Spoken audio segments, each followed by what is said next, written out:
It is a spectacular early evening here in the Pacific Northwest as two of the very best teams in all of baseball get set for Game 3 of this 4-game series. The Boston Red Sox and the Seattle Mariners in the midst of meeting each other 7 times in an 11-game stretch. We'll take a look at the updated standings in both the East and the West. If the season were to end today, the Mariners and the Red Sox would face each other in the American League wildcard game. Welcome inside Safeco Field. Aaron Goldsmith alongside A.J. Brzezinski. And A.J., the question around the Mariners is, how in the world are the Seattle Mariners right now 20 games over 500? You can point to one of the best closers in all of baseball in Edwin Diaz. Their success so far this year in one-run games, a sneaky rotation. You can also look at two guys in particular, the shortstop Gene Segura, the right fielder Mitch Haniger. Well, it's not very often where you lose a guy like Robinson Cano and you actually get better. Why? Mitch Haniger and Gene Segura, they were acquired in the same trade from the Diamondbacks by Jerry Dipoto back in 2016-17. They are the middle of the lineup. Haniger gets big hits for him. Segura second in the NL. He gets on base. Haniger drives him in. They're hitting 2-3 for the Mariners. And you know what they do? They get huge hits in close games, and that's why the Mariners are so good in one-run games especially.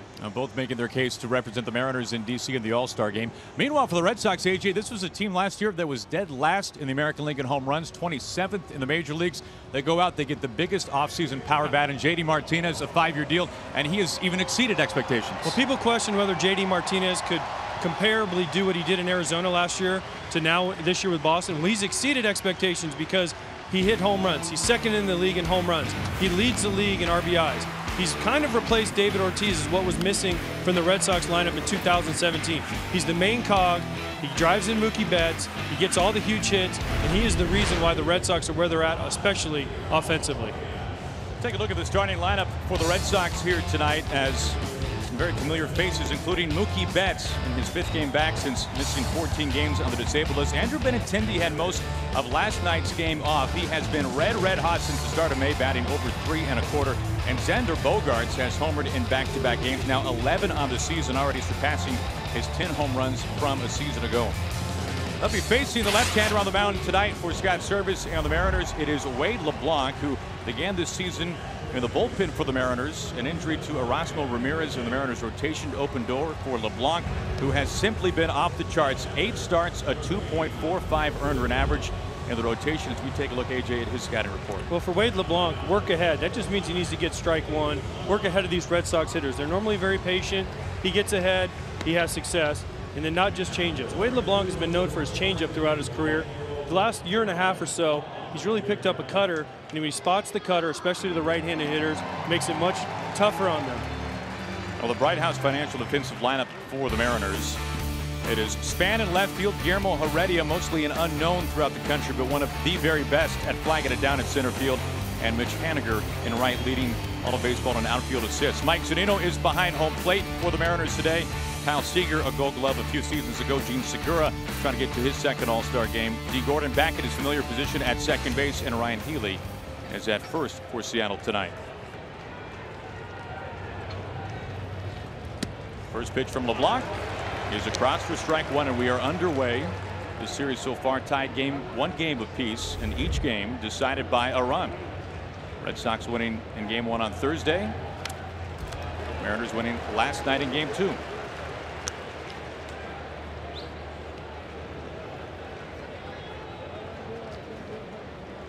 Now, Mookie Betts has simply done it all this year for the Red Sox, leading the majors in average and slugging and OPS.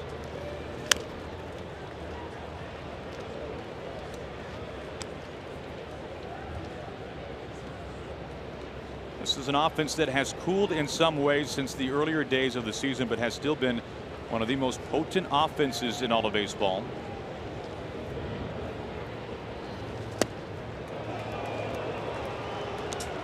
There's that cut fastball missing. That's a good pitch right there. LeBlanc needs that pitch, especially against Mookie Betts.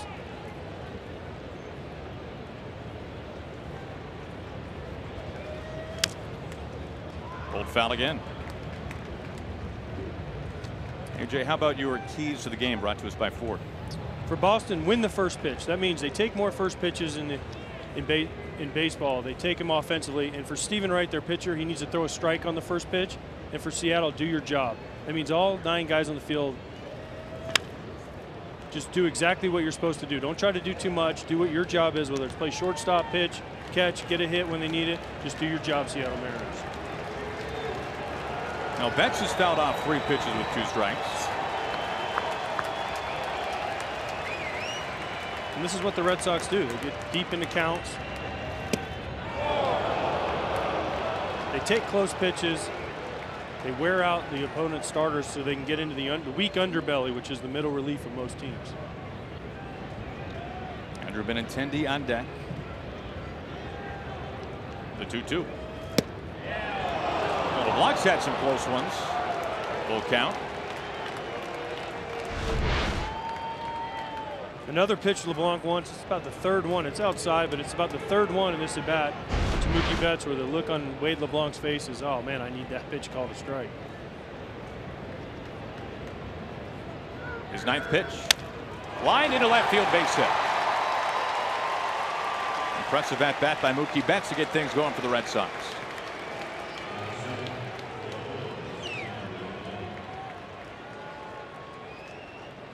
Behind home plate for us tonight, Lance Barrett in his 5th year as a full-time Major League umpire. Vic Carapazza at first. Tony Randazzo is over at second, and our crew chief, Bill Welke, who had the plate last night, over at third. That shot right there is great. Zunino is working Lance Barrett for those strikes. It always happens as a catcher. You get a couple close pitches you think are strikes. They're called balls, and the guy gets a hit, and then you're just like, come on, Lance, I need those for strikes. We could already have 1 out. Benintendi pops up the first pitch. Gets over the screen, foul for strike 1. Now, AJ, were you subtle when you did that to an umpire, or did you tell him exactly what was on your mind? I told Lance Barrett once, and he ejected me. So, so not very subtle that time around, at least. No, I believe it was against the Mariners also. You try to be subtle. It's the 1st inning. You don't want to get too frustrated in the 1st inning. Well, they have Betts leaning, but he's back safe.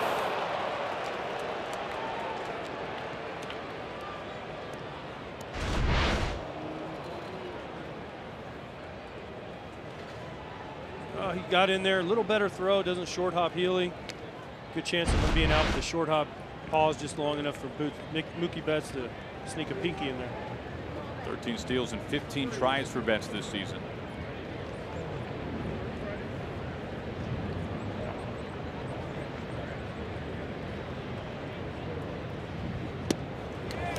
LeBlanc had 0-2. AJ, how about the shadows? This is a 5:15 local start time. Every time I played in Seattle, I always prayed for a rainy day on a day game because of the shadows, and you wanted the roof closed. They can close the roof here. Also in center field, they've changed it a little bit, but the batter's eye would get a strange glare on it. So it always made it a little more difficult to see here during the day. Still 0-2 on Benintendi. The pitcher's in the light, the hitter's in the dark. People say, oh, is it harder to pick up spin or is it harder to pick up? I always found it was harder to notice changes in velocity, meaning a change up to a fastball, because they look the same coming out of the hand. Breaking balls have spin, and you can see something different in the pitcher's hand. Another 0-2. Hard hit ground ball. D. Gordon. Option pass to Segura. Double play.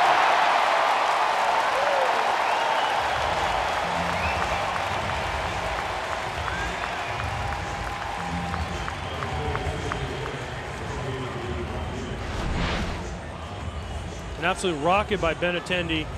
Great feed by D. Gordon. I wouldn't recommend the option flip there from that far away, but he puts it right in Segura's hands for the easy double play.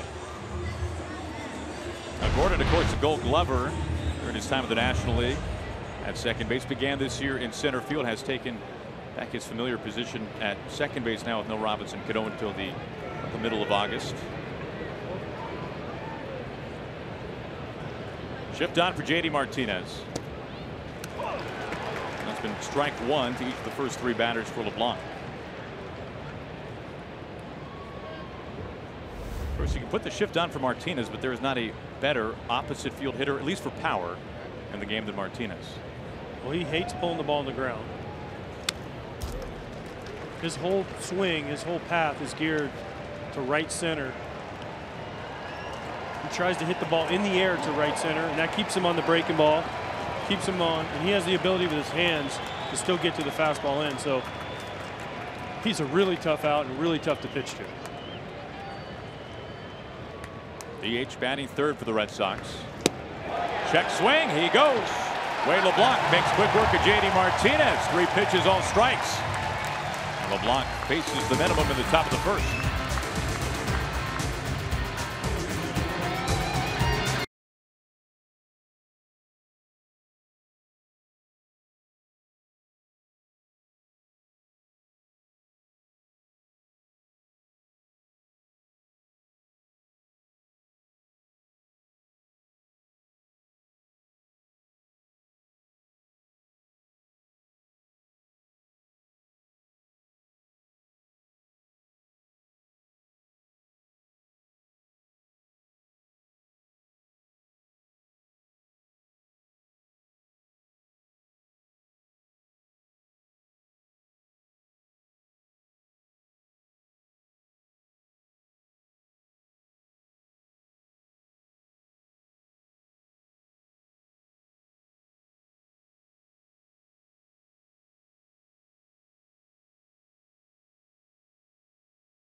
To get on base with an infield base hit. D. Gordon, Gene Segura top of the order. The Nelson Cruz 16 home runs. His last 5 hits, in fact, have left the ballpark.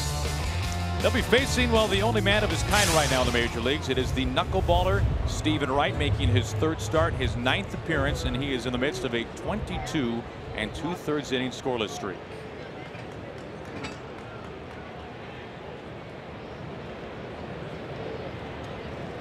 First pitch to D. Gordon. The scouting report on the knuckleballer. Well, we're going to get knuckleballs. Back and forth off 73. Stephen Wright tries to throw his knuckleball between 73 and 75 miles an hour.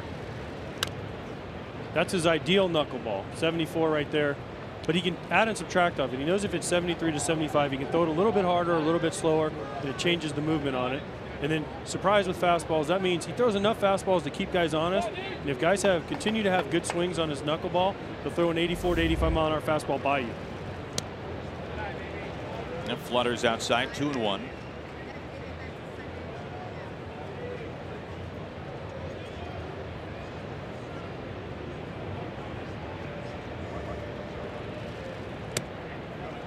Now for Stephen Wright, back in 2016, was an all-star. And then the following May, a very serious knee injury resulted in surgery and forced him to miss basically almost all of last season. Fastball strike over that time, full count.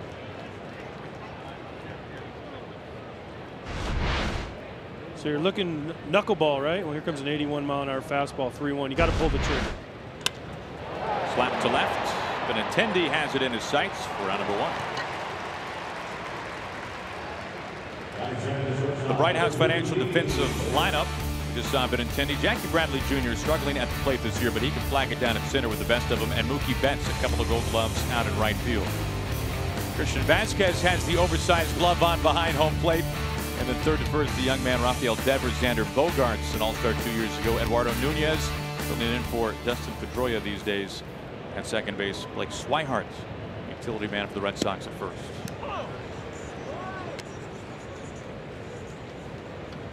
Now, Gene Segura, a home run in last night's contest, now 6 on the season. A resume he is putting together this year. You definitely should see him in D.C. for the All-Star game. Him and Mitch Haniger, who's on deck. Last 30 games for Segura, he is batting .403.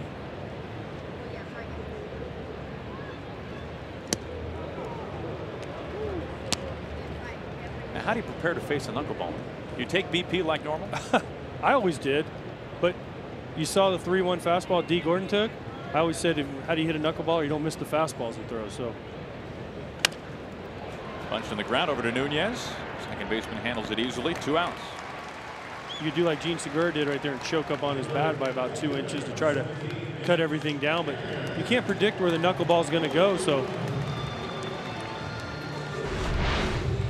when you knuckleballer has it going, you see almost no rotation, maybe 2 revolutions, 3 revolutions all the way, and you don't know where it's going to go. You know it's going to go down. So the old saying, high let it fly, low let it go, because it's going to go down, but it's easier said than done. 2 up, 2 down for Mitch Haniger. First one we see pop out of the glove of Vasquez. We can't even catch him. That's another problem with knuckleballers.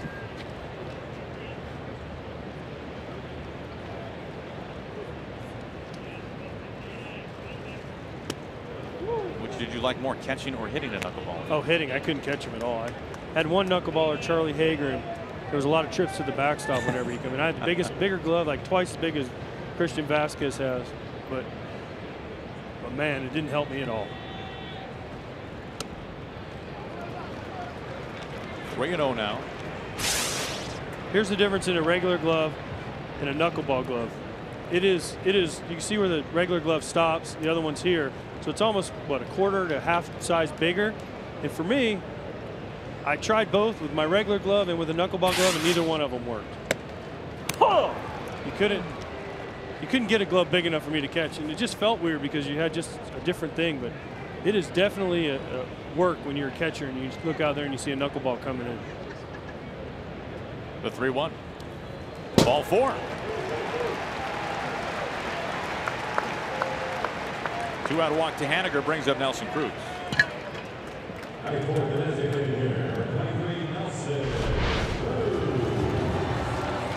Want to talk spin rate? Yeah. How do the analytics guys, the sabermetric guys, measure? They say he has 0 spin, 1 revolution. You know, these curveballs, they talk about 3,000 RPMs. Well, that's like 1 RPM. Well, that's what Stephen Wright said that his ideal knuckleball is a RPM. Ah, meaning 1 RPM. 2 outs and a man aboard for Cruz.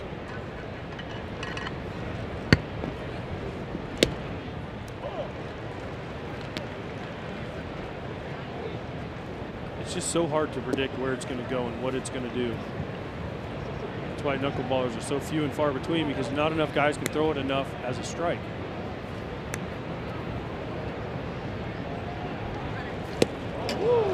Swings through that one, 0-2. Cruz looking for his 17th home run with that swing. Maybe 2 RPMs on this knuckleball, but Nelson Cruz way out in front, and he's swinging like he's trying to hit it to Tacoma.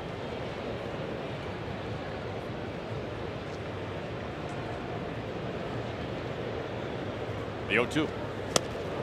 Whips again for a strikeout for Stephen Wright. He strands the 2-out walk to Haniger. We go to the 2nd. We are scoreless.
sponsored by Budweiser.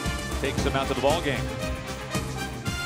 Beautiful early evening here in Seattle. A good look from West Seattle. First pitch temperature 75 degrees here in the Northwest. Middle third of the order due up for the Red Sox. It begins with young third baseman Rafael Devers. On the first pitch, D. Gordon ranging, sliding, pops up. Out number one.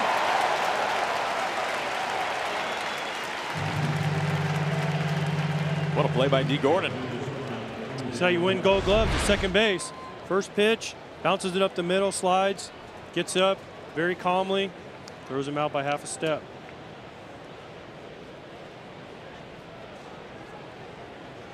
Man, it's nice to be fast, isn't it? Just that much more range when you can move the way. I don't agree with the socks and the shoes, but you don't? No, you got to be fast to wear those. Look at that. I could see Aaron. I could see you pulling that off on a Saturday night. Well, it was an early first pitch. Might have time afterwards. The hardware for D. Gordon back in 2015. One out on one pitch. Now here is Xander Bogaerts. He has had a very impressive series so far. He has homered in back-to-back games. Second time the series done that. He has never in his career homered in 3 consecutive games. He's had his best power first half of his career. 1-2. And Alex Cora has challenged him from day one of spring training, saying, hey, you're not in the top echelon of shortstops anymore. You need to step it up. And he's responded. Not only defensively, he's moving better, but also, like you said, with the 11 home runs before the break. He swings and misses at that pitch from LeBlanc, who picks up his second strikeout.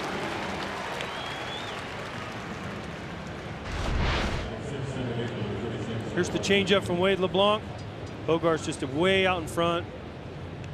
Maybe the shadows got him, but he just didn't see it. And an easy strikeout for Wade. 2 outs, nobody on for Eduardo Nunez. He's in his first full season with the Red Sox. Came over last year, midway through the season from San Francisco.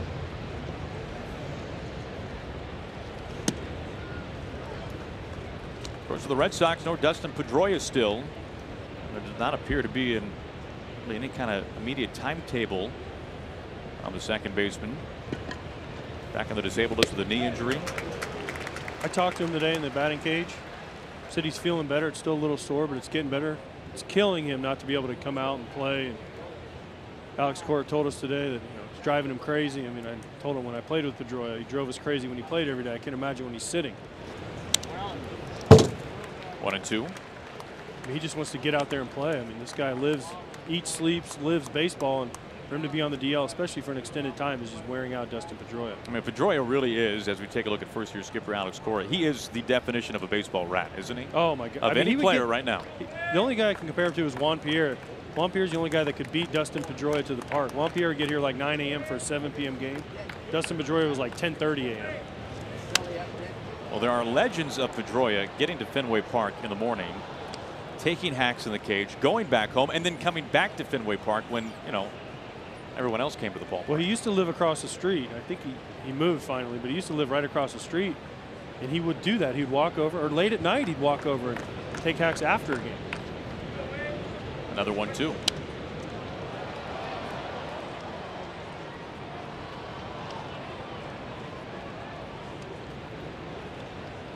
Well, for LeBlanc this year, it's been a pretty regimented limit in terms of innings and the pitch count in total. He's normally right around 80 to 85. He's touched 90. But a guy that normally goes between 5 and 6 innings. Backhand Segura from the outfield grass. Healy to stretch. And LeBlanc retires the side in order. He has faced the minimum over 2 scoreless.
sponsored by Boost Mobile.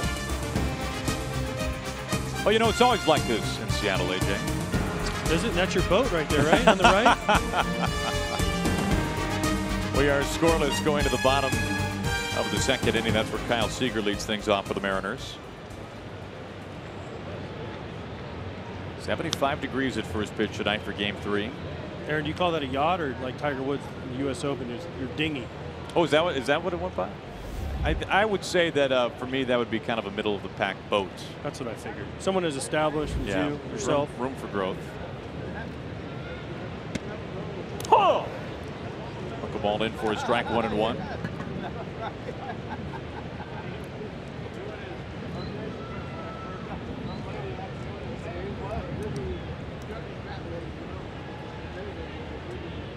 Wright was able to work around a 2-out walk. He struck out Nelson Cruz on 3 pitches to end the first. Oh! It's Seager bending back on a strike, and he can't believe it. All you can do is laugh, because when you see a left-handed hitter buckle on a right-handed knuckleball, that just shows you the violent movement that Stephen Wright has on this pitch.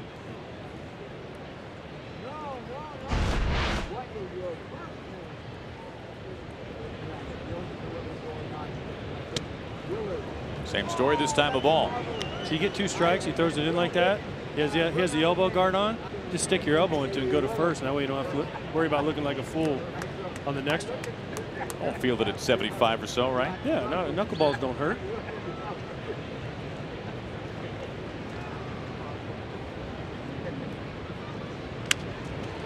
Jammed him. Shift is on. 1 out.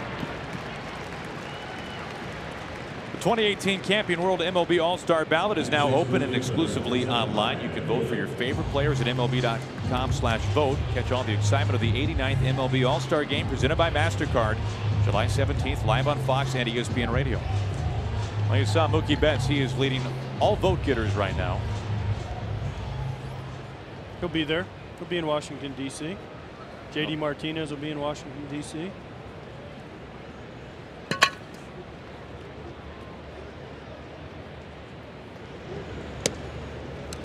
Strike 1 to Ryan Healy.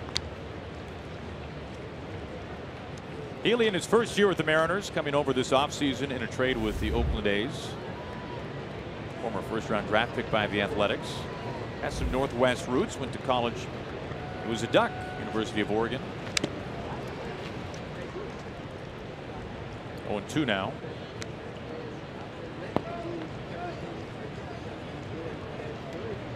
Now for Stephen Wright tonight, marking his 4th career start against the Mariners, his first in 2 years.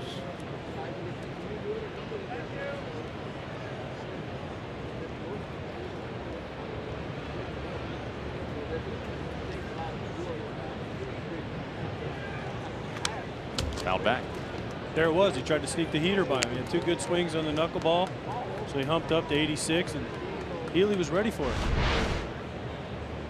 Tries to go upstairs, climb the ladder, and Healy just gets a piece of it. Now his reward is going to get a 74-mile-an-hour knuckleball. Have fun with that. Tied to the line, Devers.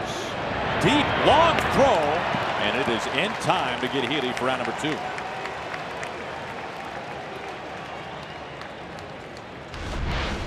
Really nice play by Devers, backing up, getting a hop he can handle, sets his feet perfectly to first base. Strong throw right over the top, right on the money. Blake Swihart at first base. If you look at a headshot of Rafael Devers, you wonder what high school he goes to.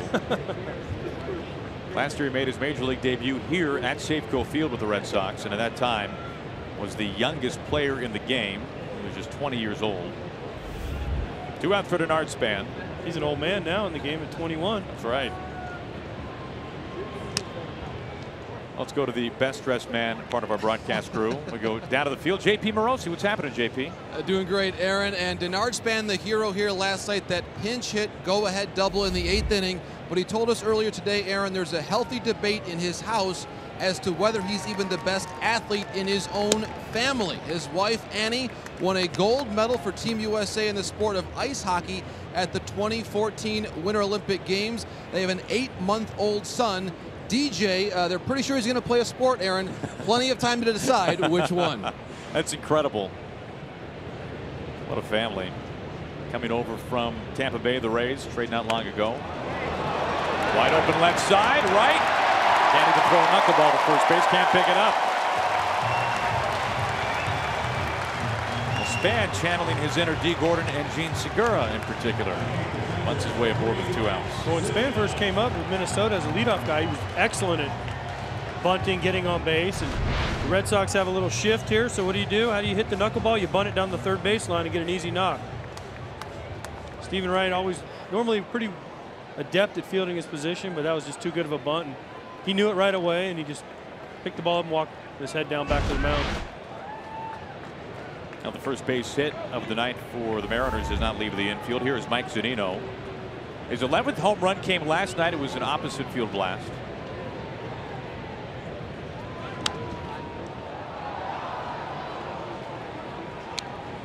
He is the best power hitting catcher the Mariners have ever had. 25 home runs last season. There have been only 2 seasons of 20 homers by a Mariners catcher, and Zunino has authored both of them. It's an amazing stat in the years of the Mariners. But they've only had 2 20 home run seasons by a catcher. To Dan Wilson, probably the most notable Mariners catcher, member of the Mariners Hall of Fame, here for so many years. Part of some of the great teams in franchise history. An all-star, but not a home run hitter. Look at among his peers behind home plate, only Gary Sanchez and Salvador Perez in recent time have hit more home runs.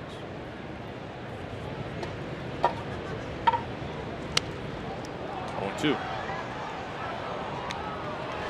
Now back to last night, the home run by Mike Zunino. Oppo, not easy to do here at Safeco Field. And it's well out of here, 10, 12 rows deep to right center. Everyone has their little sign they have to throw up when they touch home plate. So tremendous power. Strike 3 called. Sneaks a fastball past him. He's caught looking. Zunino not happy with that call by the home plate umpire. Span is stranded. We go to the 3rd, scoreless.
Scoreless as we start the top of the third, and we go down to the Mariners dugout. We bring in their third-year skipper, Scott Service. Scott, for Wade LeBlanc, he has been such an integral part of your team's success. What have you made from him for the first 2 innings tonight?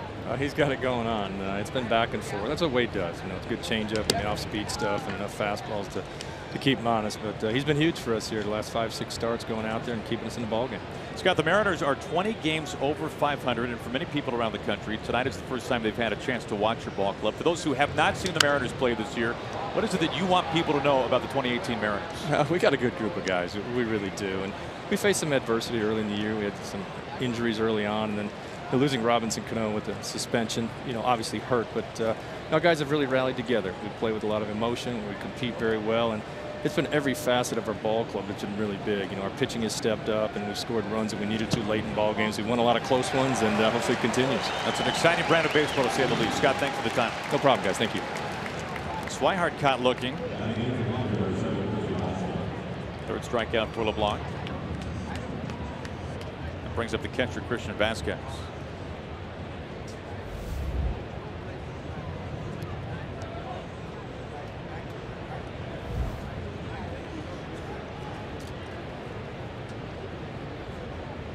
Vasquez, 27 years old, out of Puerto Rico. High out to right, in the sun. Haniger nearing the track. Quickly 2 outs.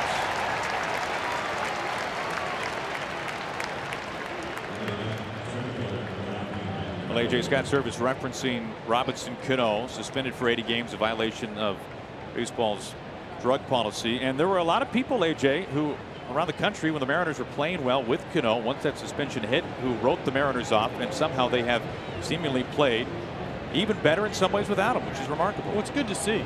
The guys get suspended, and sometimes teams go in the tank.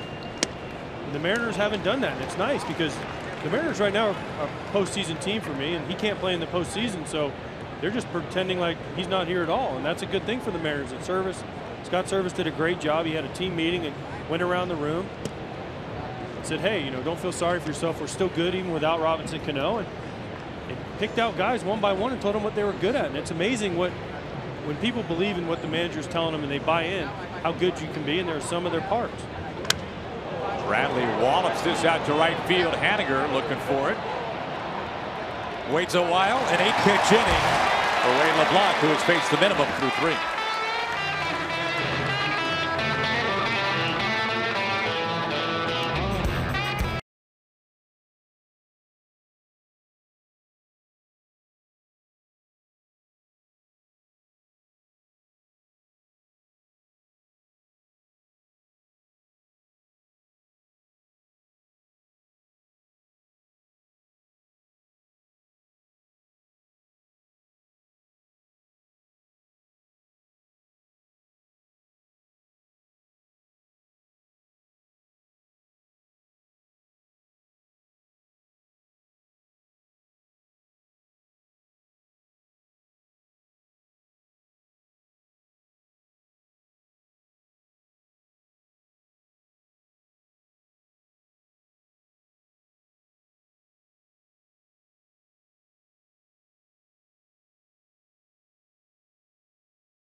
Guillermo Heredia leads off the bottom of the third for the Mariners. Looks at a first pitch strike.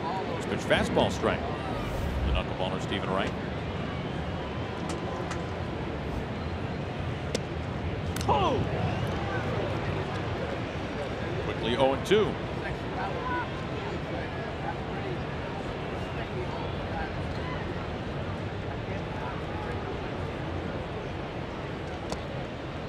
And it's Heredia who has taken over for the most part in center field each day for the Mariners, with D. Gordon moving to second base. Young man out of Cuba.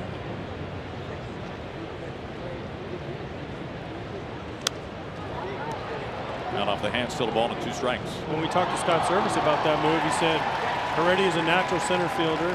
D. Gordon's more of a natural second baseman. Gordon was fine in center field, but since they put him back in their more natural spots, the defense has improved, and the team has really seemed to click because of that defensively.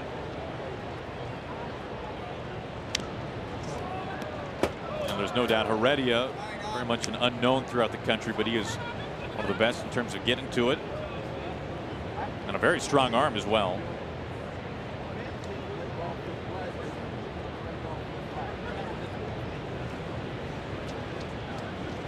Stephen Wright's 1-2. Big swing and a miss. Third strikeout for Wright. A little more tumble to this knuckleball than normal, but still gets Heredia out in front. Big swings a lot of times off knuckleballs don't work. Some of these guys might want to think of cutting it down a little bit.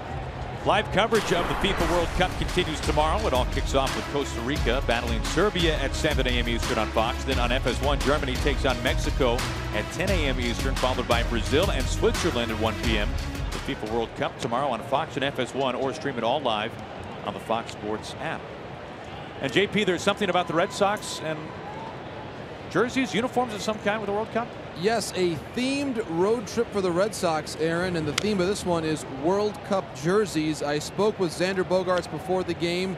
His beloved Dutch team, of course, did not qualify, so he's representing Argentina as his jersey choice, but a tough draw for Argentina today. 1-1 against surprising Iceland. Lionel Messi, Aaron, had that penalty kick save. JP all over it. D. Gordon punches this into left field. Who you got, Aaron? World Cup? Who's your team? I'll go Brazil. Oh, come on. Of course.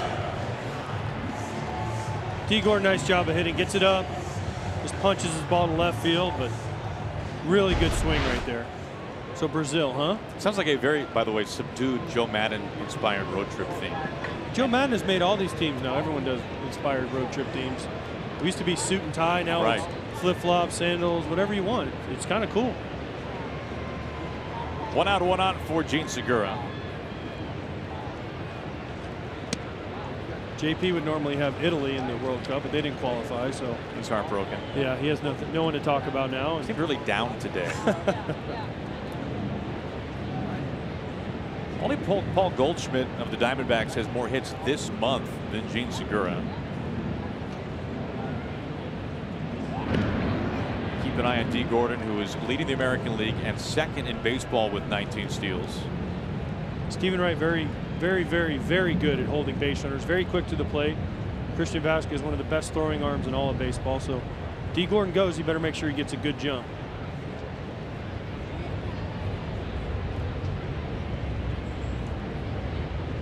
Up to center. Bradley scampering back in front of the track. 2 outs.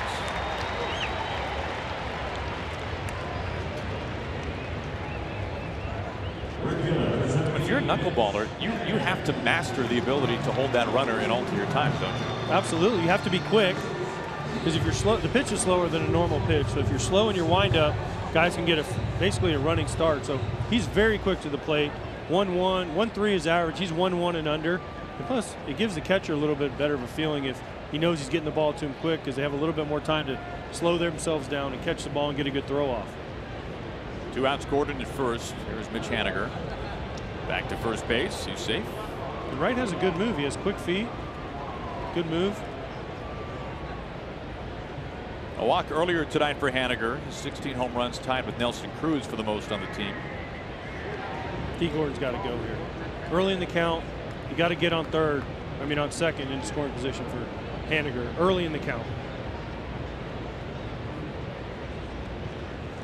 Haniger showing bunt.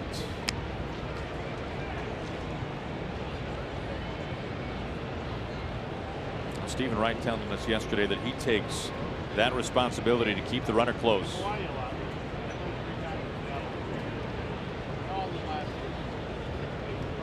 Gordon, one of the best in the business at first.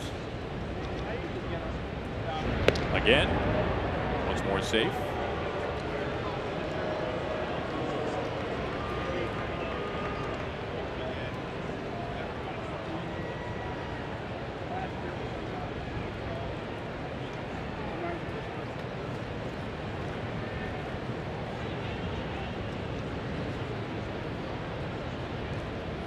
The 1-0.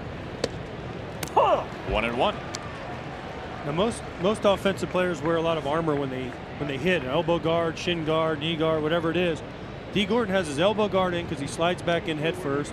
He also has the oven mitt on his left hand to get a couple inches there, so he doesn't hurt his thumb or his finger. So he's got the armor on because he's a base stealer, which was different than most other offensive players.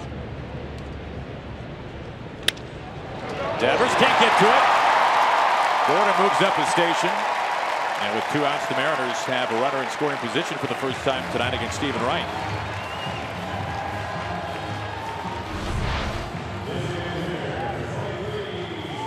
Just a knuckleball up. Haniger rolls it over through the 5-hole. Devers gives it everything he's got and just misses it. That's why D. Gordon's got to steal. Come on, Aaron. He's your guy. No, you're right. If he gets on second there, they have an opportunity. It could be 1-0. Sure, he'd love to talk to you about that at some point soon. Well, he's an Orlando guy. We can talk in the offseason. Ball 1 to Nelson Cruz. 2 on, 2 out. Cruz struck out on 3 pitches his first time up. Now, the sample size is small so far this year for Wright. Fewer than 30 innings pitched entering tonight, but has been nails with runners in scoring position. Cruz almost loses his helmet. Swinging hard. I know it's small, but 0 for 15, that's very impressive. It is. For any pitcher. Nelson Cruz once again trying to hit the ball at the SeaTac Airport. This falls off the table.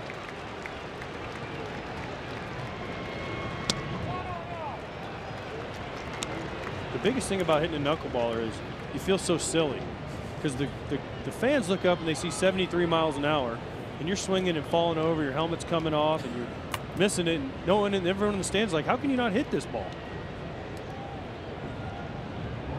2 on, 2 out. 2-2.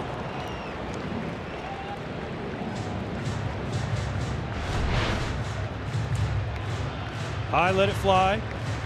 Nelly Cruz letting it fly, pulling his head off. He's telling himself, hey, let's try and maybe cut this swing down a little bit with 2 strikes. Well, he has seen 7 pitches tonight. He has swung and missed 4 times.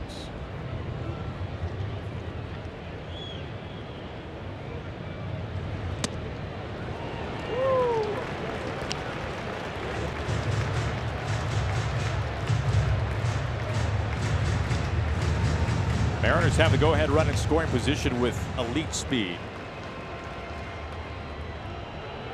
Seager on deck.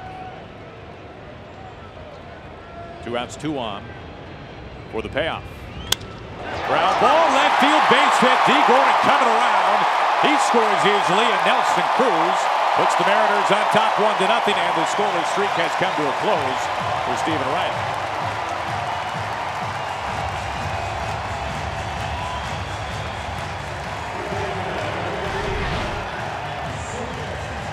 We just talked about Nelson Cruz cutting down his swing. Keeps his head nicely on the ball, hits the 5-hole, much like Mitch Haniger, the hitter before. Drives in the first run, scores D. Gordon from second easily.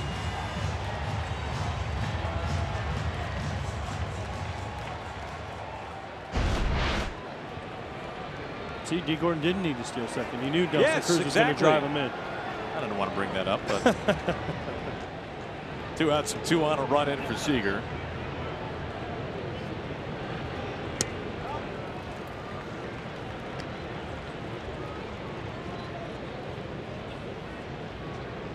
Now the average this year for Seager, not what he would like to see, 225, but other than that has been very productive. 4th on the team in home runs, 3rd in the club with runs batted in, 2nd in doubles. Still a very productive year for the Mariners third baseman.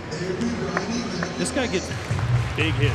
Always playing against Seager was the worst because you knew as soon as he came up in a big situation, it was like, this guy's going to get a hit. He's going to have a quality bat and get a hit. And he's done that this year. His batting average is down, but the other numbers are there.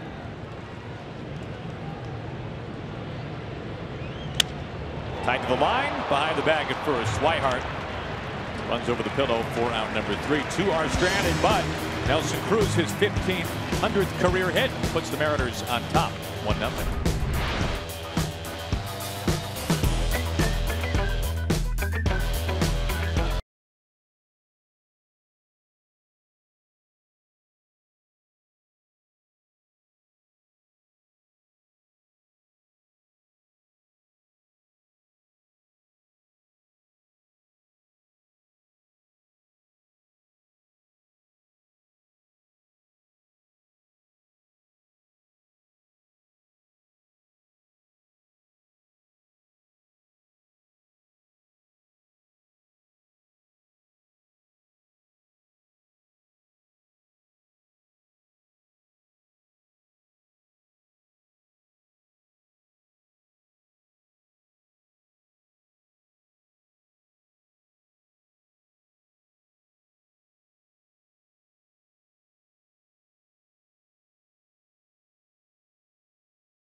Tonight's telecast is sponsored by Chevy. Chevy has earned J.D. Power Dependability Awards for cars, trucks, and SUVs. And by Wells Fargo, established in 1852, reestablished in 2018.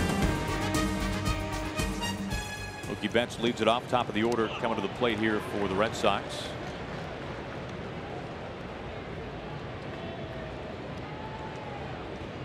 Betts now batting .351, leading the majors in average, 1 for 1 tonight.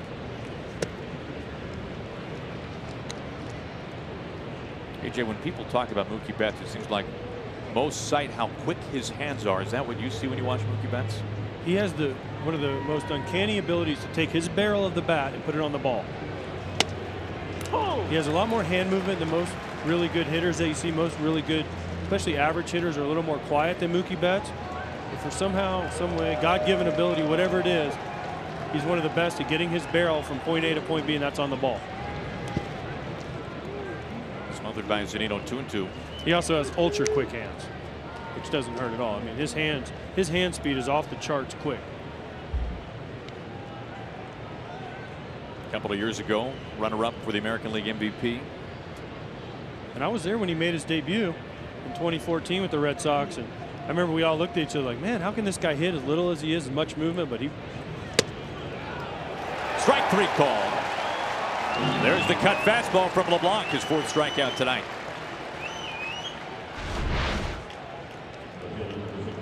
Nice backdoor cutter. Zunino eases it back into the strike zone, gets the call from Lance Barrett. Mookie Betts cannot believe it.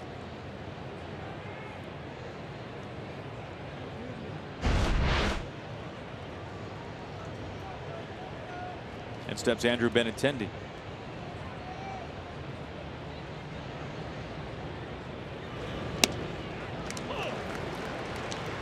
For Benintendi on Thursday, he saw his career best 18-game on-base streak come to a close. Since the start of May, Benintendi batting .327. He has caught fire. What did Alex Cora tell us?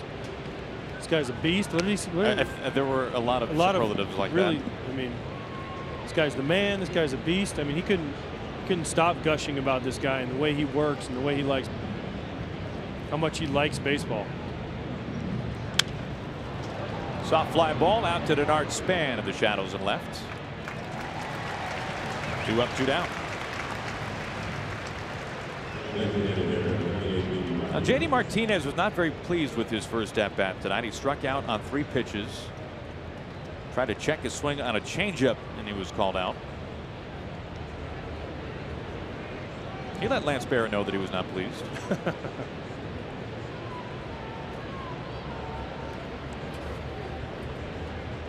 Martinez leading the majors in RBIs, second to only Mike Trout in home runs. That's 10 out of 12 first pitch strikes for Wade LeBlanc, one of the keys to the game.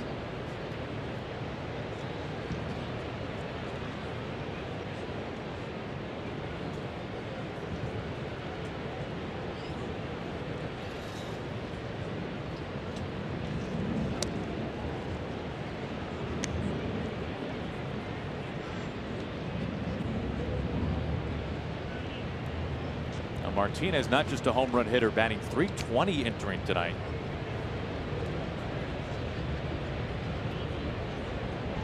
Has spent most of his time this year at DH, but has played the outfield. He was in left field in last night's game.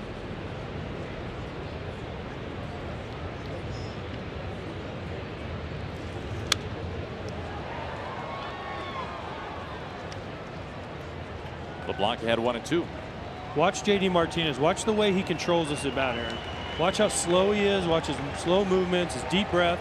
He learned that from Victor Martinez when he was in Detroit. Victor Martinez is one of the best guys I've ever seen at controlling the pace of his at bats.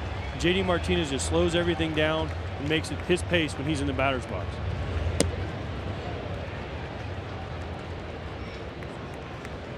But just watch. Well, it's amazing his movements. He never seems in a hurry. And that's the really, really great hitters. They're always in control of the pace of their at-bats. They have the innate ability to slow everything down. Is that more than just stepping out of the box and calling for time whenever you want? Yeah, he hasn't called time one time, but just after the first pitch, he took so long to get back in. LeBlanc had to step off. So he's slowing down LeBlanc, messing up his rhythm, but he's also making this about his speed, how he wants it to go. He's making LeBlanc wait on him. LeBlanc wants the ball. He's ready to go, but he knows that JD Martinez isn't ready, so he has to slow himself down. So not only does it mess up the pitcher, but it also helps Martinez get his rhythm. The 2-2. And then when you start fouling off all these pitches, then it really makes the pitcher mad. Because you're like, man, this guy's making me wait, and he won't make it out.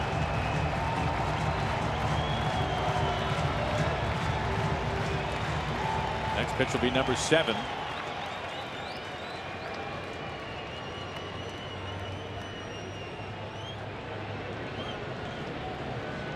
Another 2-2.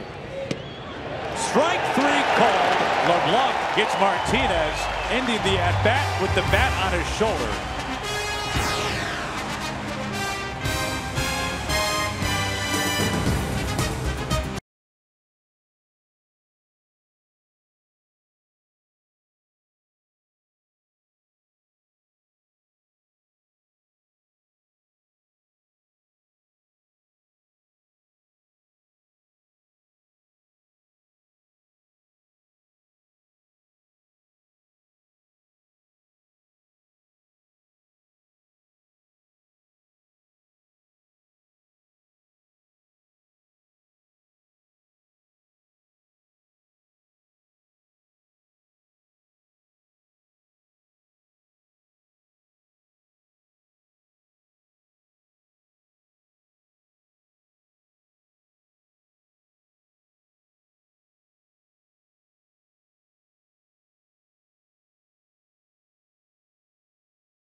Ryan Healy, Mariners first baseman, getting set to lead things off at the bottom of the fourth. Mariners leading 1-0. We go down inside the Red Sox dugout. We are joined by Boston ace Chris Sale. Chris, you are pitching like you will be going to your 7th straight All-Star game. What is working especially well for you again this season? Well, don't say it because then it won't happen. I don't know, just trying to get back to doing things I did when I was successful. Mostly just rhythm and tempo stuff. You know, leaning on my guys that are you know, in my corner. Routine out number 1. Chris, an old teammate, AJ Przinsky of mine and yours. Hell yeah. We're watching some debut footage of you from 2010. And I couldn't help but laugh. And you were the same guy, except now you have a better beard, but the same chain, the same motion, everything. Do you remember that night in Baltimore when you came in? I do, unfortunately. Still kind of haunts me to this day. First guy I ever faced through 4 straight.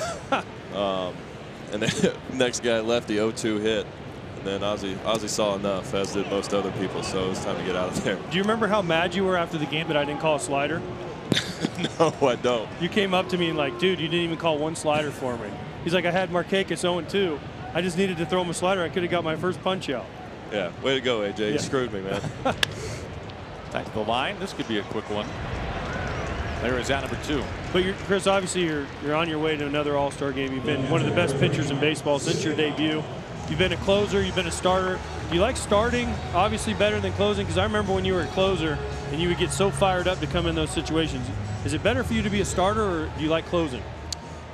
Right. I mean, for now, obviously, I prefer starting. It's a much better routine. A little bit easier to get prepared. I will say this: there's nothing like running in from that bullpen, though. You know, kind of neck on the line, back against the wall, and just going out there for 1 inning and just letting it all, you know, hang out, letting it eat for an inning. I loved it. It was instant adrenaline. You know, as a starter, you kind of have to build up towards those big moments in the game. You know, in the bullpen, you're coming in the 7th, 8th inning. You know, guy on second base and 1 out, and if that guy scores, their closer's coming in, and more likely the game's over. So I enjoyed the pressure of being in the bullpen. I know, I loved it. I love seeing you come in and look on your face when you come in the 9th inning, just fired up. Oh yeah, just trying to throw the heck out of it. I mean, you were falling over. You were trying to throw it so hard. It was great. I loved it, but I love seeing you start. I'm glad I don't have to face you anymore. So, because your velocity has gone up in the last couple of years. Is there anything different you've been doing?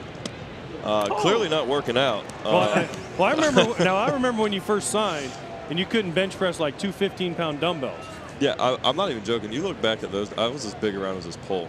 If you can believe it, I've actually gained 25 pounds since my first day in the big leagues. I don't know where it went. Maybe my feet got bigger, but yeah, I think just getting stronger and getting a little bit better routine and staying the course. Chris, a 9-pitch inning makes this conversation run short. Thanks for joining us, Chris. Makes it easy. I can't embarrass myself for too long, then. Thanks, Sailor. No problem. Mariners on top through 4.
Rafael Devers leading things off in the 5th for the Red Sox, facing Wade LeBlanc.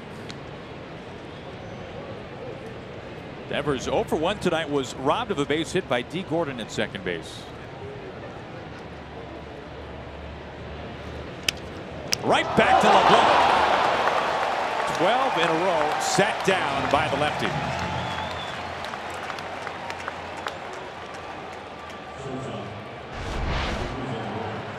Watch how casual Wade LeBlanc is. Broken bat line drive right at you. Oh, go home. I got this.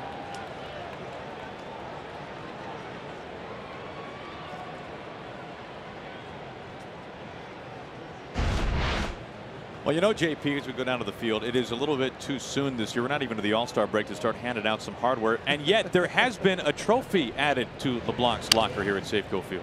There has been, Aaron, a lot of great trophies in the sports world. The Stanley Cup. How about this? The Wade LeBlanc Trophy, presented by the family of Wade LeBlanc. This was the idea of his 5-year-old son, Jackson, and 3.5-year-old son, Eli. His wife, Natalie, sent all the way from their home in Lake Charles, Louisiana, to commemorate Father's Day this weekend with the message, Happy Father's Day to our MVP. We love you. So a lot of love in the LeBlanc family, and certainly happy Father's Day to both of you upstairs and all the dads out there. Same to you, JP, and everyone else. And they have certainly enjoyed watching Wade LeBlanc pitch so far this season.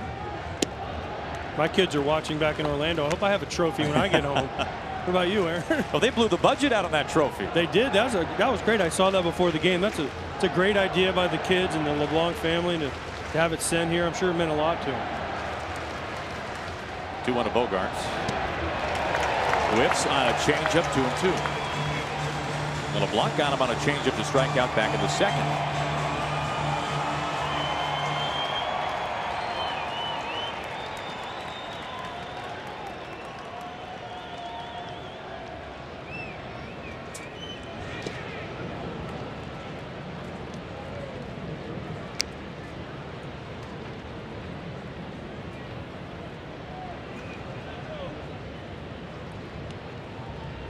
For LeBlanc, this is the first full count since the first batter of the ball game.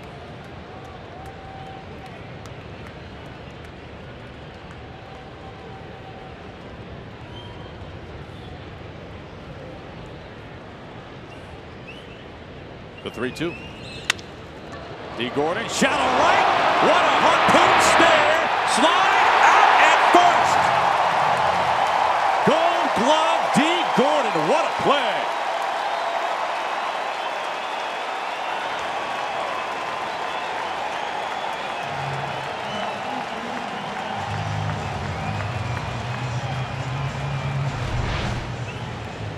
Wow. The range from D. Gordon, the bad hop, the play with the hands, the perfect throw. Everything you look for in a Gold Glove second baseman, D. Gordon showed right here.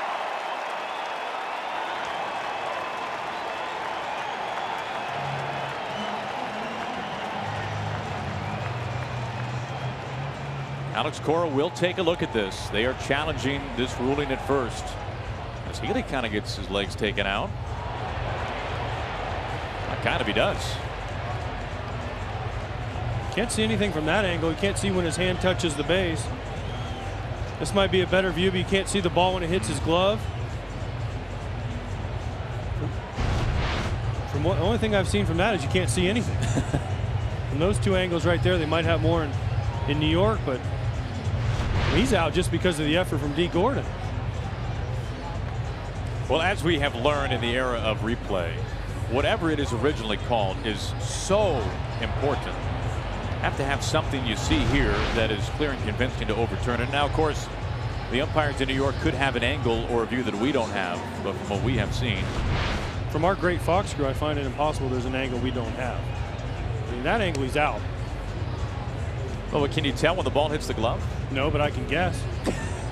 Is that what this is about? It's guessing game. Sometimes with these replays, sometimes it is.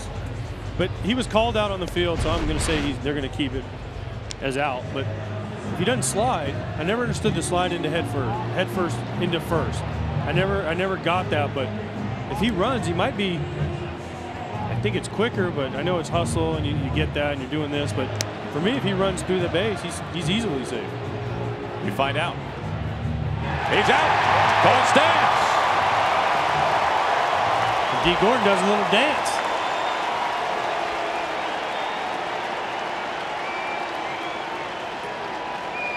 Now, the only time I've heard a good argument for sliding into first base is if you are trying to avoid a tag. Yes. You want to go under a tag. I agree. Obviously not a play right there. I could never slide into first.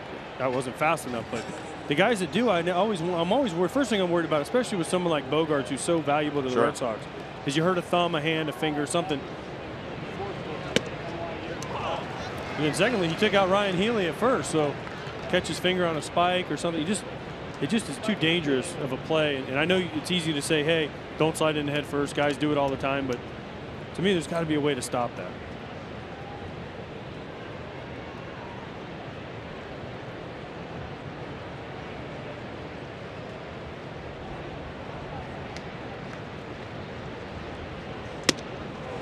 Oh, 2.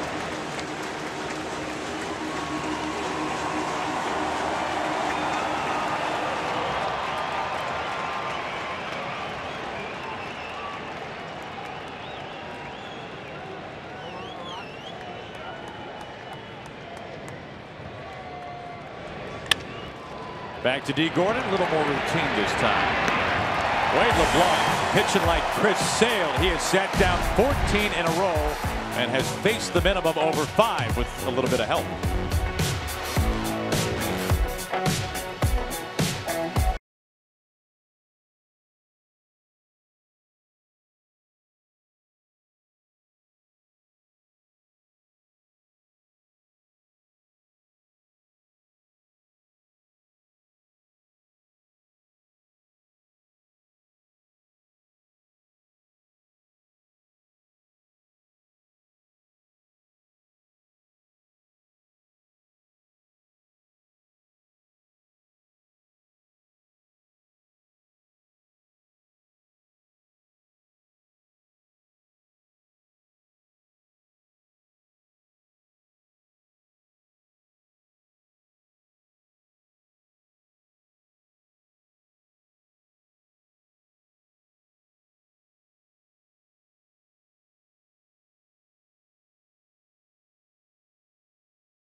Shadows now covering the entire infield here at Safeco Field. Heredia takes a healthy hack at a first pitch knuckleball. Heredia struck out on the knuckler back of the third.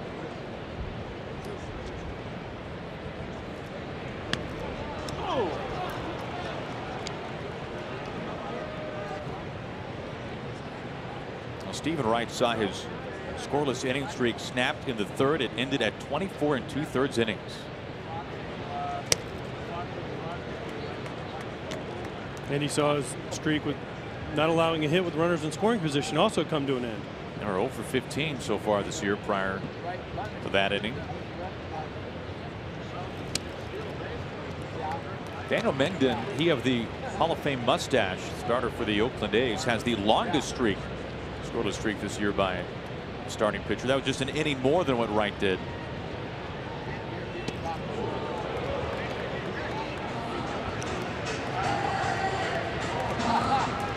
Won't count to Heredia leading off the bottom of the 5th. For as long of a streak as Stephen Wright had, then you had Oral Hershiser, who has the record in over 50+ innings of scoreless baseball, which is amazing. And play to Devers. Third baseman bobbles, and Heredia is aboard.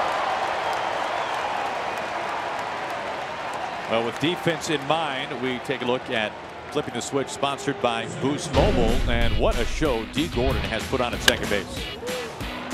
He has made the routine play here on the double play ball. He's made a really good play here on a ball up the middle that he slides to get Devers, and then he's made some miraculous plays like this one. From his knees, throws out Bogarts. And not only that, but he can dance a little bit too. Here is Dee Gordon. He has scored the lone run of this game so far. Strike one.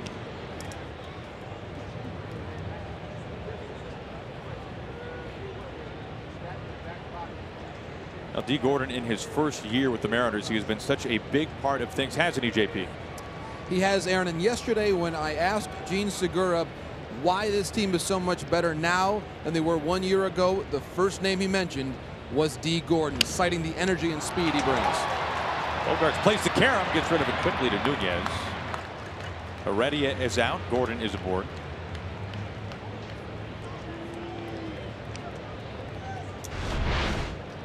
Normally this is a ball you would think turn 2 on. Stephen Wright knocks it down, slows it down. You're not getting Dee Gordon at first, so Bogarts does a smart thing, gets the lead runner at second. Ball just ate up Dee Gordon. Knuckleball that cut in on him, jammed him. Just don't know which way it's going to go.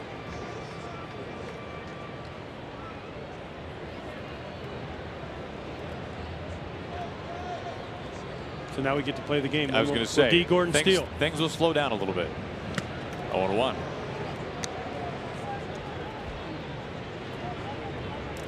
Now, Dee Gordon does not exactly help Commissioner Manfred's initiative of pace of play. He was quite the distraction at first base. 19 steals, second most in the majors. Gordon missing some time this year with a fractured toe. When the news of that broke, AJ, there were many who thought, well, this is fractured toe for a guy whose game is speed. This is going to be at least a month. It was hardly more than a week. Well, if you have a fractured toe and you can run that fast, maybe he outruns the pain. There's your look Saturday night. There it is. Tonight in Seattle, that'll be Aaron Goldsmith wearing those shoes and pants. You see him come up and say hello, please. But yeah, his game is speed, so you'd think the first thing, when you think foot injury, lower leg injury, it would harm him, but it's actually, he hasn't missed a beat. Reaching for it. It's a fastball that gets Segura. 2 outs. Well, don't miss the exciting final round action as the U.S. Open continues tomorrow beginning at 10 a.m. Eastern on your local Fox station. I asked you who you had in the World Cup. Who you got, Aaron? Well, you know, I would have maybe thought Phil Mickelson until the meltdown today. My goodness, a 2-stroke penalty for the lefty after putting a moving ball. And some people on the internet are calling for him to withdraw after that because it was embarrassing. Well, if they say it on the internet, then obviously he has to do it. Well, he doesn't, but it was a little bit odd to see a professional golfer lose his cool. No, he was. Everyone's complaining about how hard Shinnecock is, and the last U.S. Open they had the problems with watering down the green, and now they're complaining that the USGA made the course too hard. But I kind of like these. I kind of like watching these guys struggle. It makes me feel like I'm back at home shooting 85 and having the same problems as these guys that always shoot 65. 2 outs. Gordon at first base for Mitch Haniger, who has reached both times up, a walk and a single.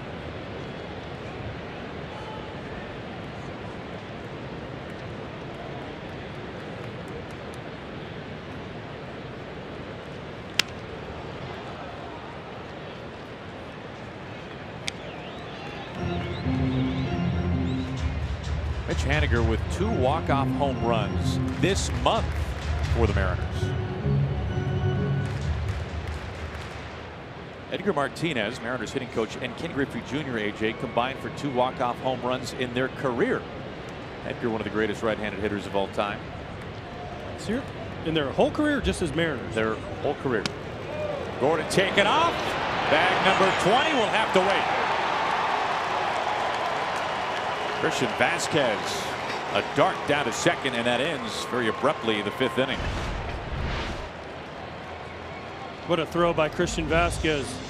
What a great camera shot with the helmet and the tag.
Bottom third of the order due up for the Red Sox here in the top of the 6th. Blake Swihart leads it off.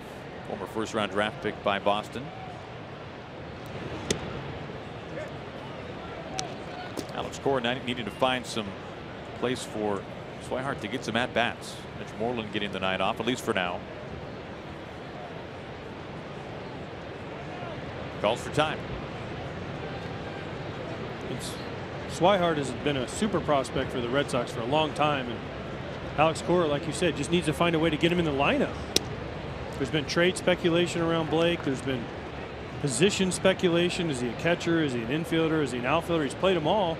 They just need to figure out what exactly Blake Swihart is and what his future is going to be. If it's not here with the Red Sox, somewhere else. Ground ball, almost a kick save by LeBlanc. Easy play, D. Gordon. 1 out. Well, we have been talking about the elite speed of D. Gordon, and yet, AJ, just a moment ago, we saw Christian Vasquez nab him at second. Well, we talked about how good Stephen Wright is at holding runners. Watch how quick he is to play. Boom.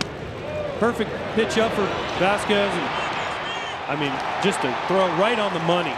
There's nothing you can do as a base stealer. You take your chance. You hope the throw's a little bit off, but if he hits the second baseman, shortstop right in the chest like that, you're out most of the time. You can see he has been the best among active catchers controlling the run game. And that's why he's back there. His offense has been lagging a little bit behind his defense, and he's back there because of the way he controls the game, not only with pitch calling, but also controls the running game by throwing out runners.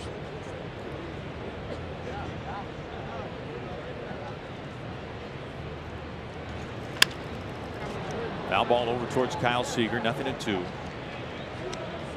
And D. Gordon's been in the middle of everything here. He has. He's had a busy night. Scored the run, diving plays, sliding all over the field, caught stealing. I mean, right now, D. Gordon's the MVP of this game. Best dancer we've seen so far.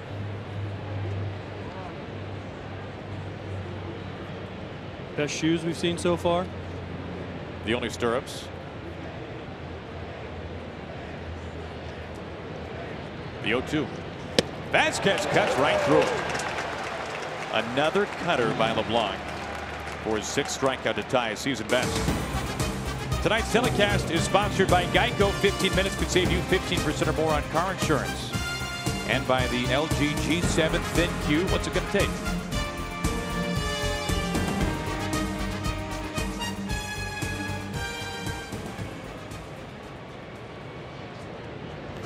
Two up, two down. Here is Jackie Bradley Jr. flew out to right field, his only other at bat.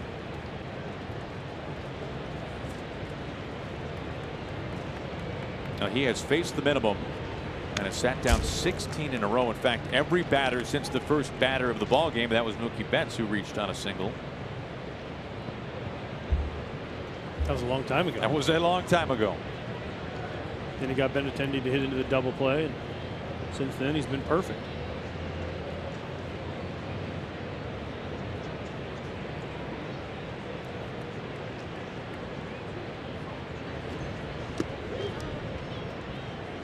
He's been really good. First pitch strikes we've talked about. He's done it. Changeup. He's gotten outs with his changeup, which is his best pitch. Everyone knows. And then also, like you said, when he struck out Vasquez, the cutter. He's been able to spot the cutter to get the righties off the changeup.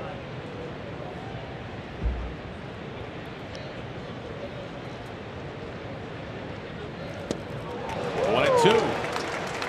Speaking of the changeup. Right on cue. Thank you, Wade.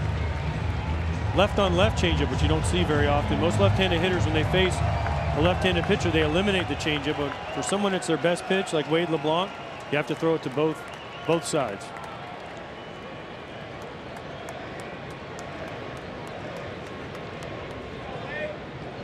LeBlanc's 1-2. Strike three called. Season best 7 punch-outs for Wade LeBlanc. He has been nearly perfect. 17 in a row sat down by the left-hander.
Mitch Haniger leads off the home 6th, looking at strike 1.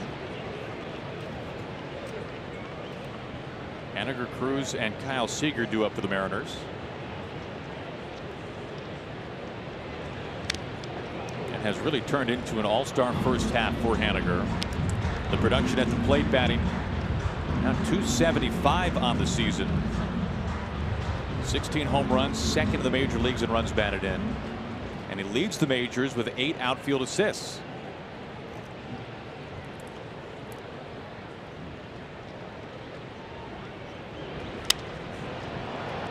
Soft fly ball out to left. Benintendi's had a pretty quiet night defensively. Now number 1. And for Haniger, it's not just what he has done off the field, but what he has done on the field, but off the field as well. He and his wife Amanda organized an event the other day on this homestand, hosting a number of children from Seattle Children's Hospital.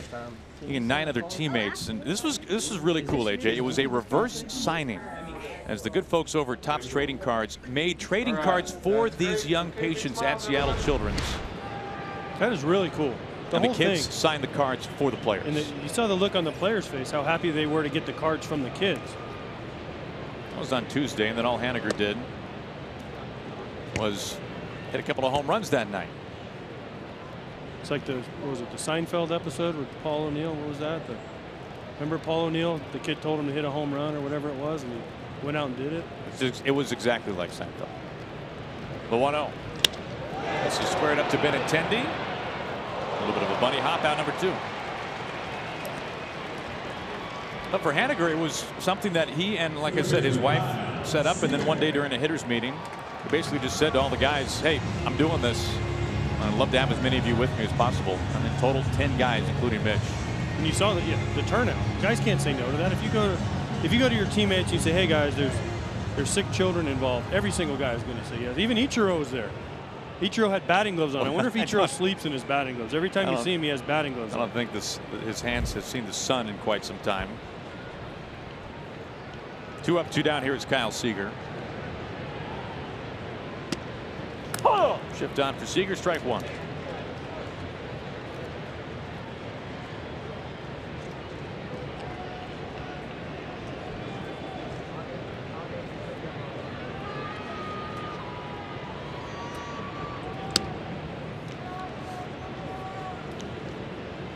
Now for the Mariners, this score is kind of like a pair of slippers. They feel very comfortable with this. They lead the majors in 1-run games played. They lead the majors by 1-run wins as well. 22 of them. Oh! That's the one thing about the Mariners season. All the analytics, sabermetrics guys want to talk about run differential. But you can't measure a team that wins all these 1-run games. It's not supposed to happen. They'll argue they're going to come back to the mean, but so far they haven't. And they're very comfortable in 1-run games, like you said. And I think sometimes as a team, when you get into all these 1-run games and you win them, you start looking forward to it. You look forward to the pressure of these 1-run games, proving that, hey, we can win all these 1-run games. Now the run differential is a +27 for the Mariners. Slug through the shift. First base hit for Kyle Seager. He comes with 2 outs.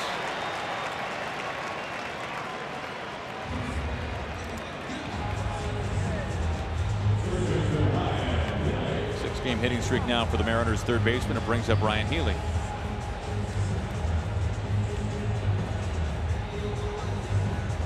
Well, you're right. People do want to say that good luck will eventually become bad luck and that things will become more than normal. Now, these two teams have played 1-run games each of the first 2 games of this series. Game 1 going to Boston. Last night, a come-from-behind win going to the Mariners. Why? Why does it have to come back? Why? I never understood why they have to say it has to. It doesn't have to if the team believes they can win them. We saw the Rangers a couple of seasons ago. It was a trend that lasted them the entire year.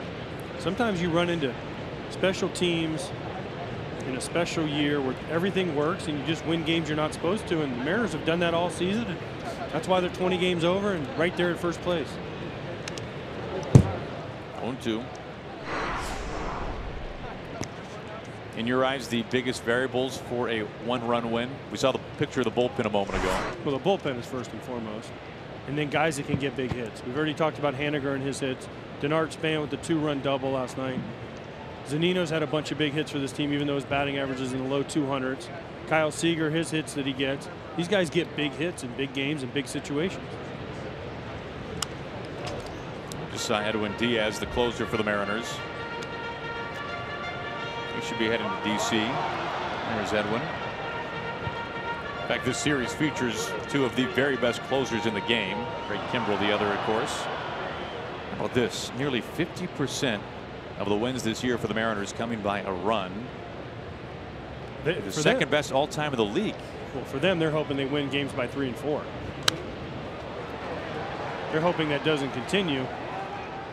They hope they keep winning games. They hope they get a little more comfortable leads. They don't want to win them all by 1 run, but deep down they believe that, hey, you know what? If we're in a 1-run game, our bullpen is going to outlast the other, and we're going to get that big hit to win the game by 1.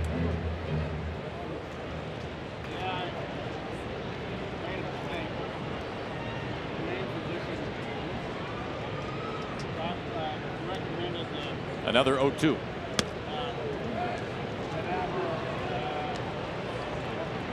Well, let's face it, whether it's the Mariners or any other team that's near the top of that leaderboard in 1-run games, there's a percentage of those games that the team that we're talking about creates a 1-run game. Absolutely.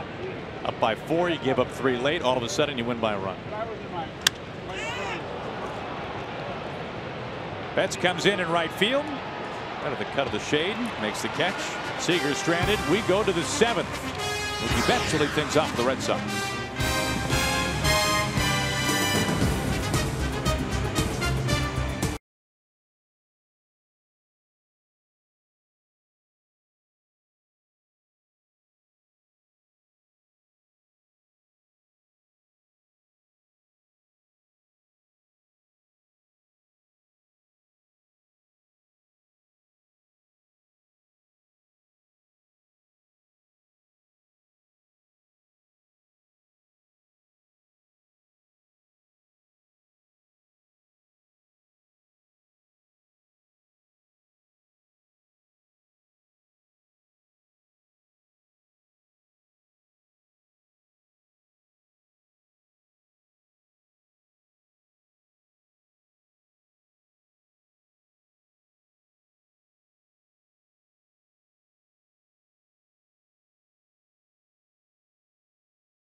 LeBlanc, the main storyline, as he has set down 17 in a row. Nelson Cruz driving in the only run. And Mookie Betts with the only base hit so far tonight against LeBlanc.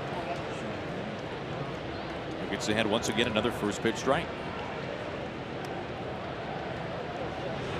0-2.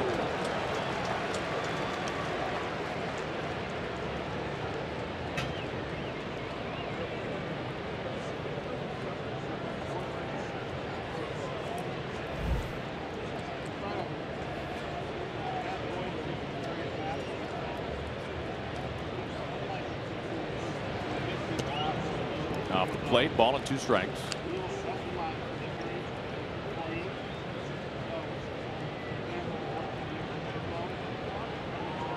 Betts leading all players in votes so far this year, the MLB All-Star Game.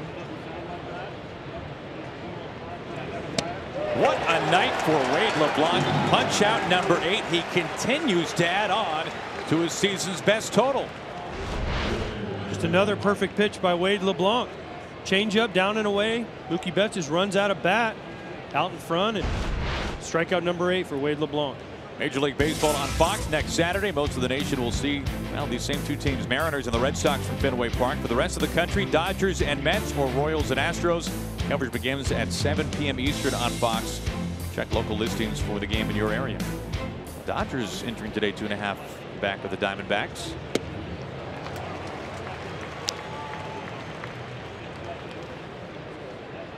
Look at the updated standings. Yankees and Astros both winning earlier today.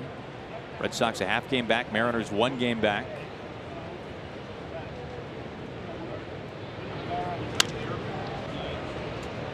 Benintendi behind 0-2. Both in tight races for the division. Neither one wants to get the 1-game wild card. Possibly could play each other. One would have to fly across the country to either to Boston to Seattle or Seattle to Boston if it ended right now. And either team relishing that chore. They want to win their division. And Mariners, we talked about in the openers, in the toughest stretch. Gordon, shallow right field. Was wanted to run that to first base. 2 outs. We go down to JP. Well, Aaron, right now, the Red Sox, the Yankees, and the Astros all have winning percentages of .650 or better. Only one time in MLB history have 3 teams finished this season at .650 or better. That was all the way back in 1942. Now, the Mariners, though, are trying to make it from a big 3 to a big 4 because, as you mentioned, they are just 1 game back of the Astros. Incredible stuff. Thank you, JP. JD Martinez comes up here with 2 outs and nobody on.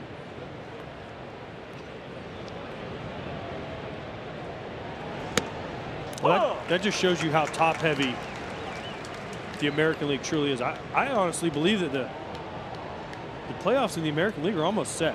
You just don't know who's going to be the division winner in the wild card. The 4 teams JP just talked about: Astros, Mariners, Red Sox, Yankees, and then the Indians in the Central. You could almost book those 5 teams in the postseason. We're only in the middle of June. It's amazing how those, mainly those 4, but then the Indians in the Central have just separated themselves from everybody else. Mariners sweeping the Angels in 3 games earlier this homestand. The Angels are very banged up. Ohtani on the shelf. Simmons back today. Richards on the shelf. The 0-2.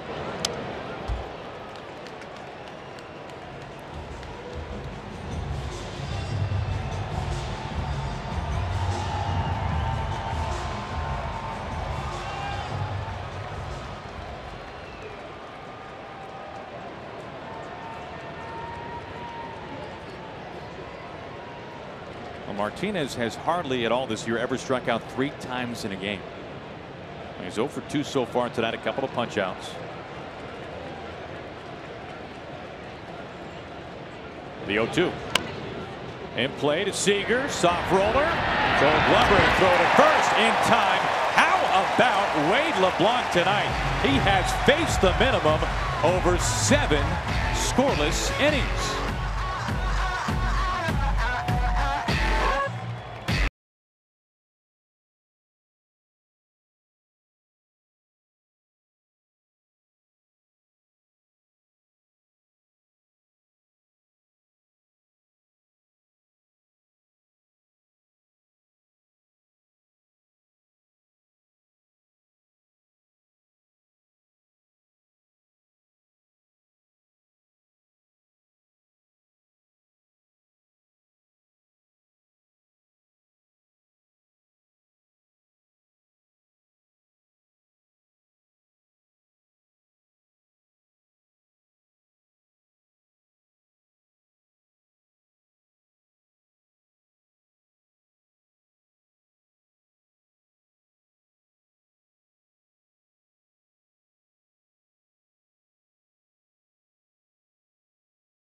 telecast is sponsored by Hankook Tire.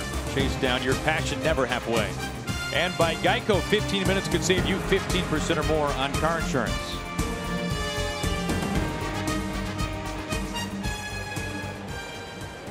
Full house here tonight inside Safeco Field. The Mariners leading the Red Sox 1-0. Ball one to Denard-Span. Well, LeBlanc has stolen the show on the mound so far tonight. That being said, Stephen Wright has given up just a run over 6. It's been a well-pitched game, obviously, by both sides, but Stephen Wright made the one mistake to Nelson Cruz with the runner on second, and LeBlanc has given them nothing.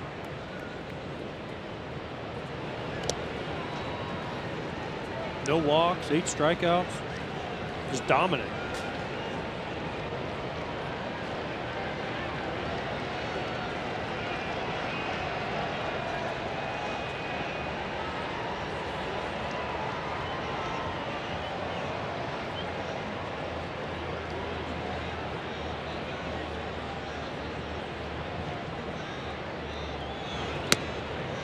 Well, no one throwing inside the Mariners bullpen.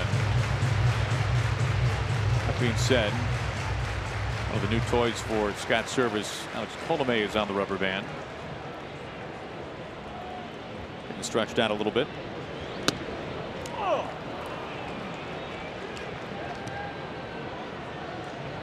Next pitch, number 100 for Stephen Wright. A big batter right here. Big pitch for Stephen Wright. Denard-Span leading off. Mariners would love an insurance run, and he falls behind 3-0. Went with the fastball. Probably go with another fastball here just to try to get a strike. Oh! And he does. Full count. So the first 2 he threw knuckleballs. They were way out of the strike zone. He went 2-0 fastball for a ball, 3-0 fastball for a strike, 3-1 to get back to 3-2. Does he throw a knuckleball? Does he have the guts here to throw a 3-2 knuckleball to lead off hitter? Time call.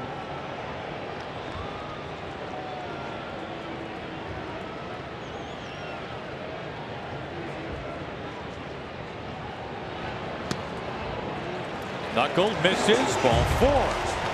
He had the guts, just not the location. Well, the Mariners finish up their series with the Red Sox tomorrow before returning home on Friday, June 29th, to begin a 9-game homestand against Kansas City, Anaheim, and Colorado. Get your tickets now to see Seager, Haniger, and Segura in Seattle at Mariners.com.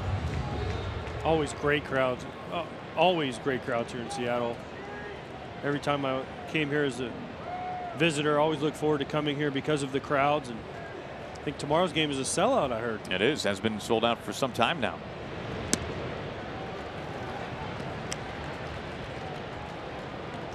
Now, AJ, you were here back in 2001. Brandon Workman is up and warming now. The greatest single season in baseball history in terms of wins, the Mariners. 15 sweeps that year for the Mariners. That was the greatest team I ever saw. They were 116 wins. The difference between them and everyone else that year was incredible, and they obviously didn't win the World Series. The Diamondbacks did, but they had a thing out there almost underneath that, the banners we just showed, where they wouldn't count Ks like most teams. They counted sweeps. Like you said, they had 15 sweeps that year out in the by the Hit It Here Cafe in right field. There's a little pedestrian walkway with where the people can stand and watch the game with like stairs and stuff, and they used to hang brooms out there. And when I was a member of the Twins, they added a broom to us out here in Safeco. Ground ball to Bogarts. Gets rid of it quickly. Nunez plenty of time to first for the double play. Leadoff walk is erased.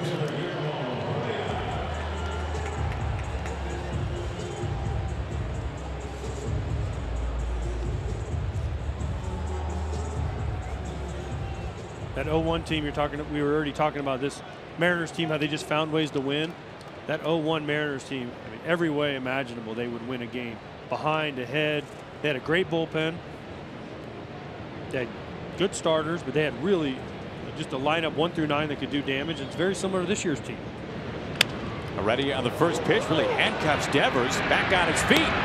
And time for round number 3. Now, Stephen Wright pitching a fine ball game, likely done for the night. 1 run over 7 strong frames.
Swinging strike one from Rafael Devers to begin the top of the 8th inning. Wade LeBlanc's not messing around, man. He can't wait to get the ball and chuck it again. First pitch strike to nearly everyone, feels like. 18 out of 22 first pitch strike so far. Devers trying to slow him down, call time, break his rhythm a little bit. Foul ball. Well, here is tonight's LG G7 pitcher profile on, of course, Wade LeBlanc. 7 innings, season high, 8 strikeouts, most since 2011 against the Dodgers for the left-hander. That graphic right there by LG, that sums up the ball game. Wade LeBlanc has been the story, him and D. Gordon, but Wade LeBlanc has done everything Scott Service has asked and then some, and the 8 strikeouts are a beautiful thing with 0 walks.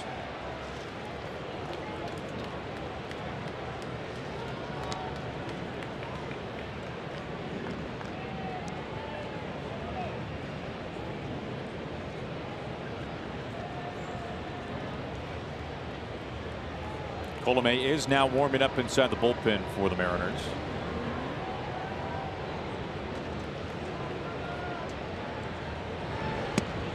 Strike 3 call. Fastball at the knees. Strikeout number 9 for LeBlanc, and 21 in a row set down. What a pitch. 2-seamer down. Just a perfect pitch. He's done this all night. Wade LeBlanc has been locked in. Change up to J.D. Martinez, punch out. Bogarts, change up. Backdoor slider to Swihart. Backdoor slider to Mookie Betts. Backdoor again. Another one. Just been spotting the backdoor slider slash cutter, and throwing the change up when he needs it. Wade LeBlanc has been locked in. First pitch strike to Bogarts. Nothing new there.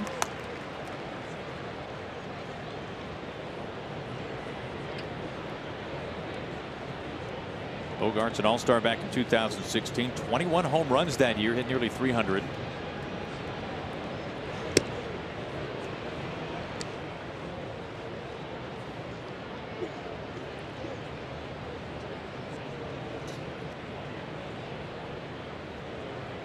Bogarts has been living on base.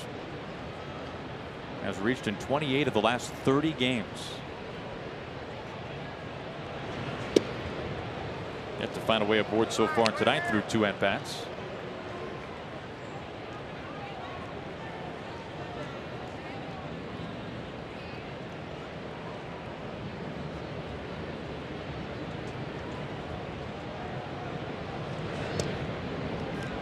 So the 90th pitch from Wade LeBlanc right there.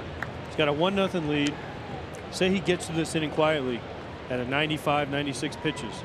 Is he done? Do you bring in Edwin Diaz for the save, or do you let him go out there and try to finish it?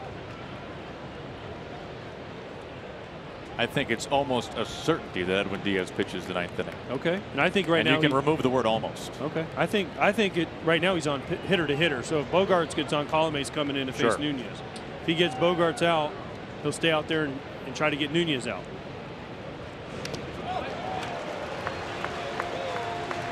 Better in on the hands, full count.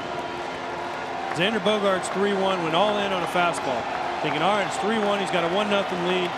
He doesn't want to walk me. What does Wade LeBlanc do? Throws a cutter in on his hands, and you heard Bogarts' reaction, a little bit of frustration, a yell, because he couldn't believe that he was able to execute that pitch to him. Bogarts has been one of the game's best 2-strike hitters for years now. The 3-2. In play, Segura. Strong throw in time. Bogarts has had a couple of close shaves at first base. 22 in a row set down by Wade LeBlanc.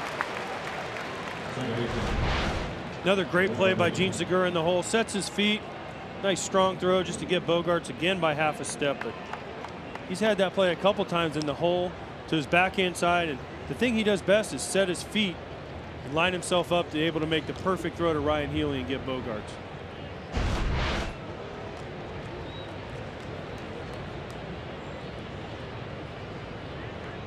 Careful Wade LeBlanc on the first pitch. Nunez loves to go after the first pitch.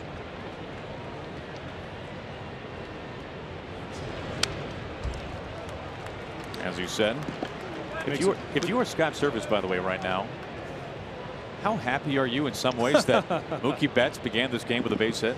Otherwise, you'd be looking at a pretty tough decision if LeBlanc gets through this 8th inning unscathed. Yeah.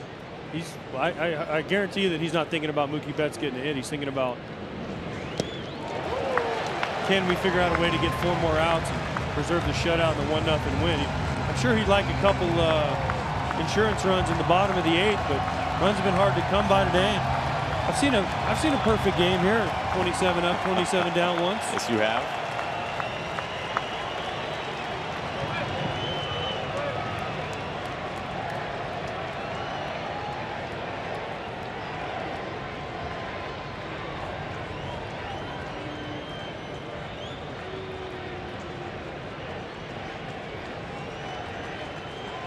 LeBlanc's 0-2. Well, let's get one thing straight right now.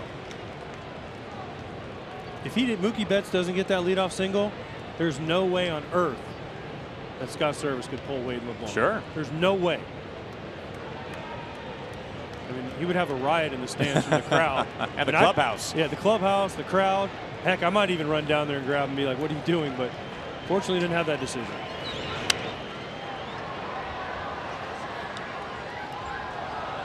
Now, the Red Sox return to Boston on Friday, June 22nd to host these Mariners, followed by the Angels during a 6-game homestand at Fenway Park. Get your tickets now to see Benintendi, Bogarts, and Betts at Fenway. Tickets available at RedSox.com. Plenty of Red Sox fans in the house tonight. Sellout crowd. LeBlanc's 1-2. Over the screen again. Pitch count is at a season high for LeBlanc.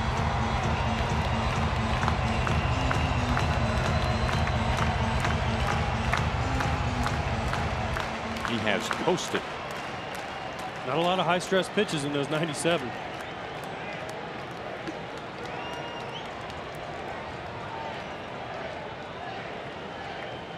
Once again, the 1-2.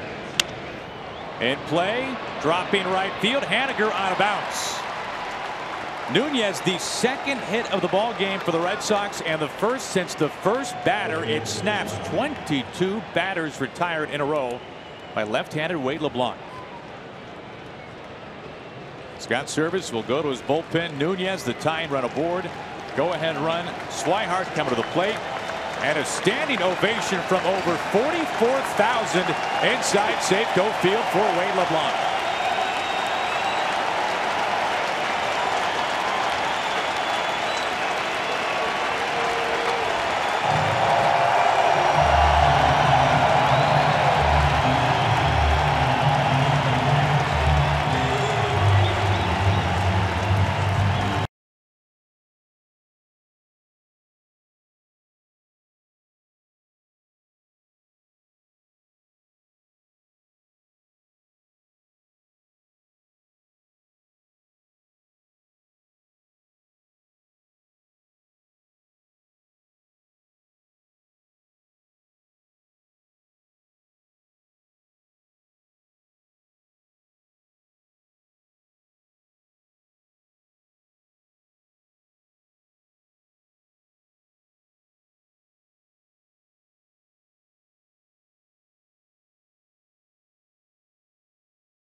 beginning at 10 a.m. Eastern on your local Fox station. Take a look at the leaderboard through the third round. And we've got a pinch hitter here in the top of the 8th for the Red Sox. It is Mitch Moreland, first baseman for Boston. He's the go-ahead run, going after the first pitch. Now it's Colomé now on the mound for the Mariners.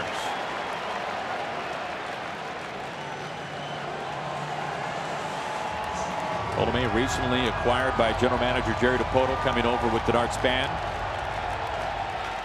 Big acquisition. Yeah, sorry, easy for me to say. But DiPoto once again striking early in the trade, getting Denard Span and Colomé. Soft pop-up, Seager gliding over at third to end the inning. Wade LeBlanc, what an outing tonight. 7 2/3, nearly perfect.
And by McDonald's new 100% fresh beef quarter pounder burgers, cooked right when you order. Mariners clinging to a 1-run lead as we move to the bottom of the 8th inning. Game 3 of the series. It's tied at game apiece. Brandon Workman, the new pitcher, up on the mound for the Red Sox. Making only his 6th appearance this year. Bound score his bullpen. You can see his numbers this year with AAA Pawtucket. And Mitch Moreland stays with the game at first base. Pinch hit for Swihart. Workman facing D. Gordon.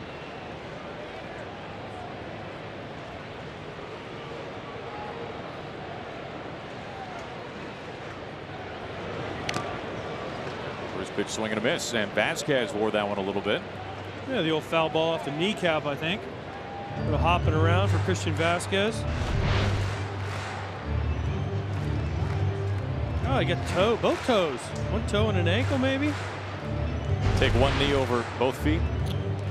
Well, at least it hit padding, so he's got a little protection, but knee is probably the worst place you can get hit because you have to squat and you're always bending it. So at least the ankle and the toe, those go numb, you're fine. But the knee is probably the worst one.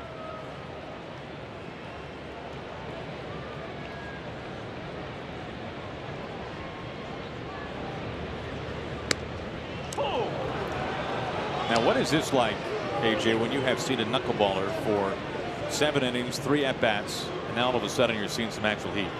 Well, Brandon Workman can bring the heat. big, tall, lanky right-hander, but it's a little different. That's the one thing about knuckleball guys. They can put you in a slump for a week if you allow them to. Cuts right through that 93 elevated. Gordon not pleased. So you go from 73, 74 to 93, and as a hitter, it's hard to make the adjustment to speed back up after watching the knuckleball float in there. And Brandon Workman takes advantage of that and goes up in the zone to D. Gordon. He cannot lay off. Gene Segura looking for his first base hit tonight. One out, nobody on.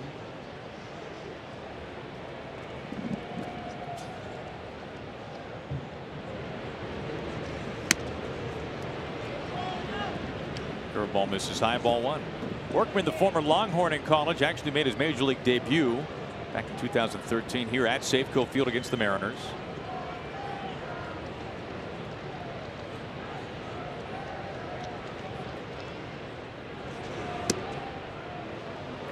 Boy, he is built like a Texan. Yeah, he's a big old boy, but Workman's been another one of the, we talked about Swihart earlier, kind of what is he? Workman's been a starter for the Red Sox. He's been a reliever now. They're kind of in the what is he? He's got a great arm. He's got good stuff, good curveball he's shown. He's found a slider this year, but what is he? Is he a reliever? Is he a long guy? Is he a starter? Oh.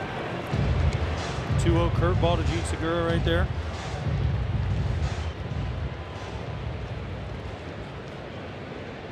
Now the Red Sox have been able to hold down Segura, and by the Red Sox, really Stephen Wright. Kept him 0 for 3 so far. And on cue, first base hit tonight for Gene Segura, one of the game's best hitters. He's digging for second. He coasts in a stand-up double.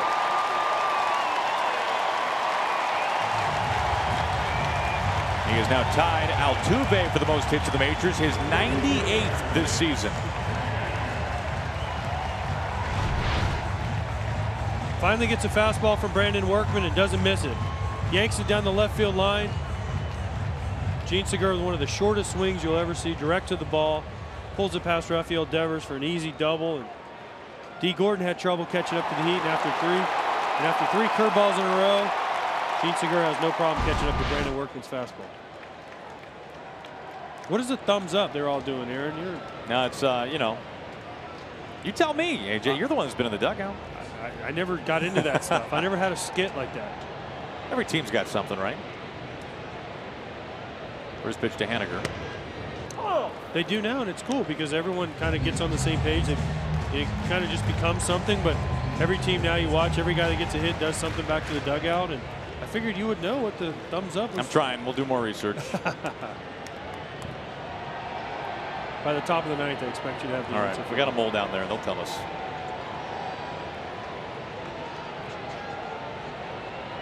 Workman's 0-1. Evens it up.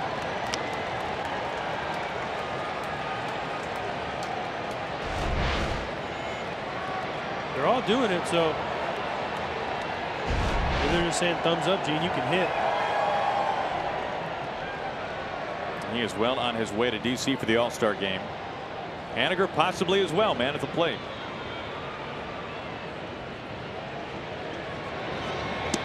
One and two. So in the AL, with all the great shortstops, where does Gene Segura rank? Correa, Lindor, now Machado, Simmons. He's got to be close to the top, right, with his defense. Second in the league in hitting. Bogarts. I mean, there's a bunch of guys that are going to be disappointed they don't make the All-Star game this year. A few years ago, we were talking about all the talent in the American League at third base, and now a lot of that has shifted, it feels like, to shortstop.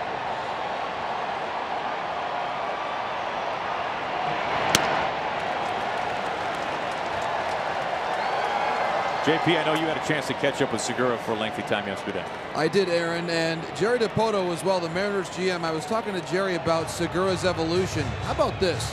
Jerry compared his bat-to-ball skills to that of a Hall of Famer, Paul Molitor. Well, that'll play. Segura, an All-Star already once before. That's a big comparison if you start comparing anybody to Paul Molitor. Jerry Dipoto, third year as the Mariners general manager.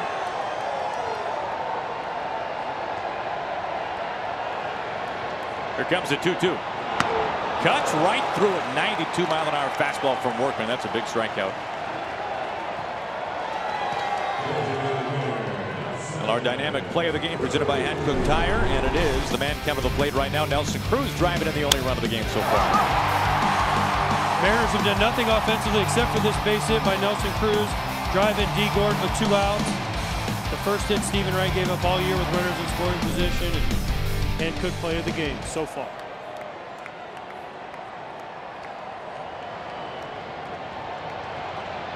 Cruz now batting with Segura in runner in scoring position. 2 outs.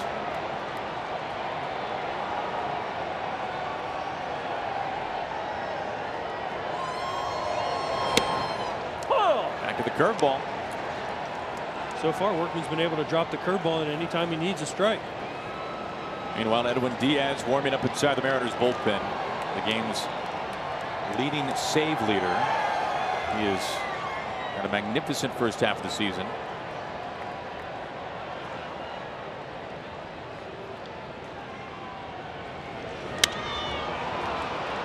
Popped up, foul ground. Vasquez, Moreland over. Mitch Moreland has a Gold Glove. Now number 3. Segura is stranded. We go to the 9th. The Flames of Edwin Diaz on to face batters 8, 9, and 1 for the Red Sox down to their final 3 outs.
Mariners leading 1-0. They have called on closer Edwin Diaz, leading the majors with 26 saves. The young man, 24 years old, out of Puerto Rico.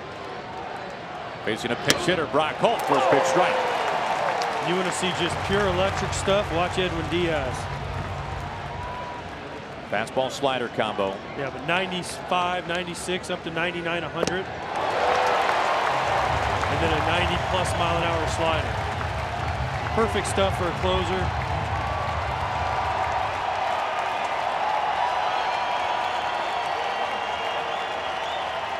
The 0-2.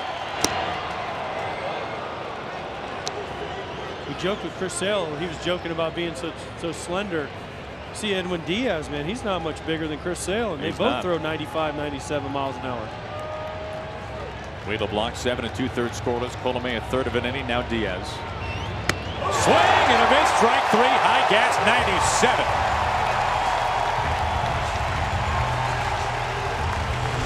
Brock Holt sat on the bench for 8 innings. Hey, by the way, go try to hit off Edwin Diaz, 98 miles an hour up in the zone. No chance.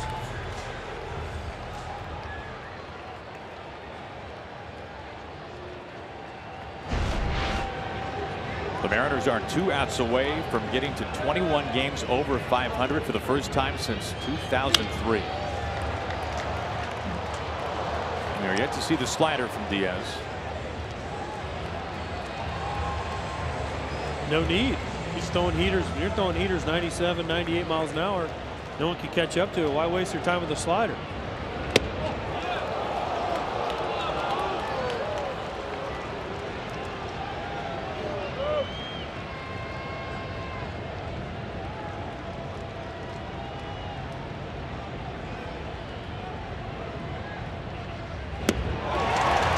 Slider there, 1-2. That's what you've been waiting for, Aaron. 89-mile-an-hour back foot slider to Jackie Bradley after 2 pitches, 97 miles an hour plus. What an outing for Wade LeBlanc.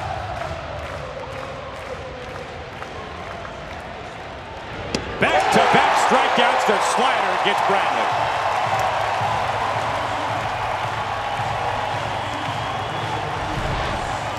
Just disgusting stuff from Edwin Diaz. This slider unhittable. Jackie Bradley looking for something hard, and he just throws the back foot slider 2 pitches in a row to punch his ticket. Baseball's 2 biggest events of the summer, back-to-back. The action begins at the T-Mobile Home Run Derby on ESPN July 16th at 8 p.m. Eastern. Then catch baseball's biggest stars, the 89th MLB All-Star Game, presented by MasterCard, July 17th on Fox. Coverage begins at 7:30 Eastern. Last hope, Mookie Betts, one of the game's best hitters. This is, after all, just a 1-run lead for the Mariners. In play, foul ball.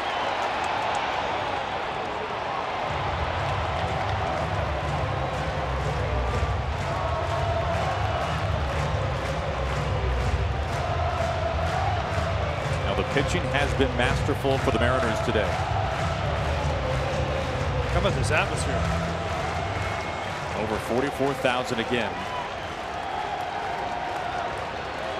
Fastball or slider? That's the only question.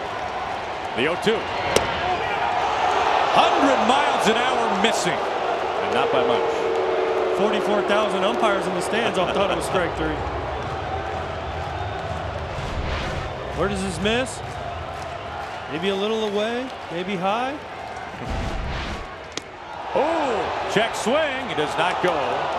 98 almost knocked him all the way down.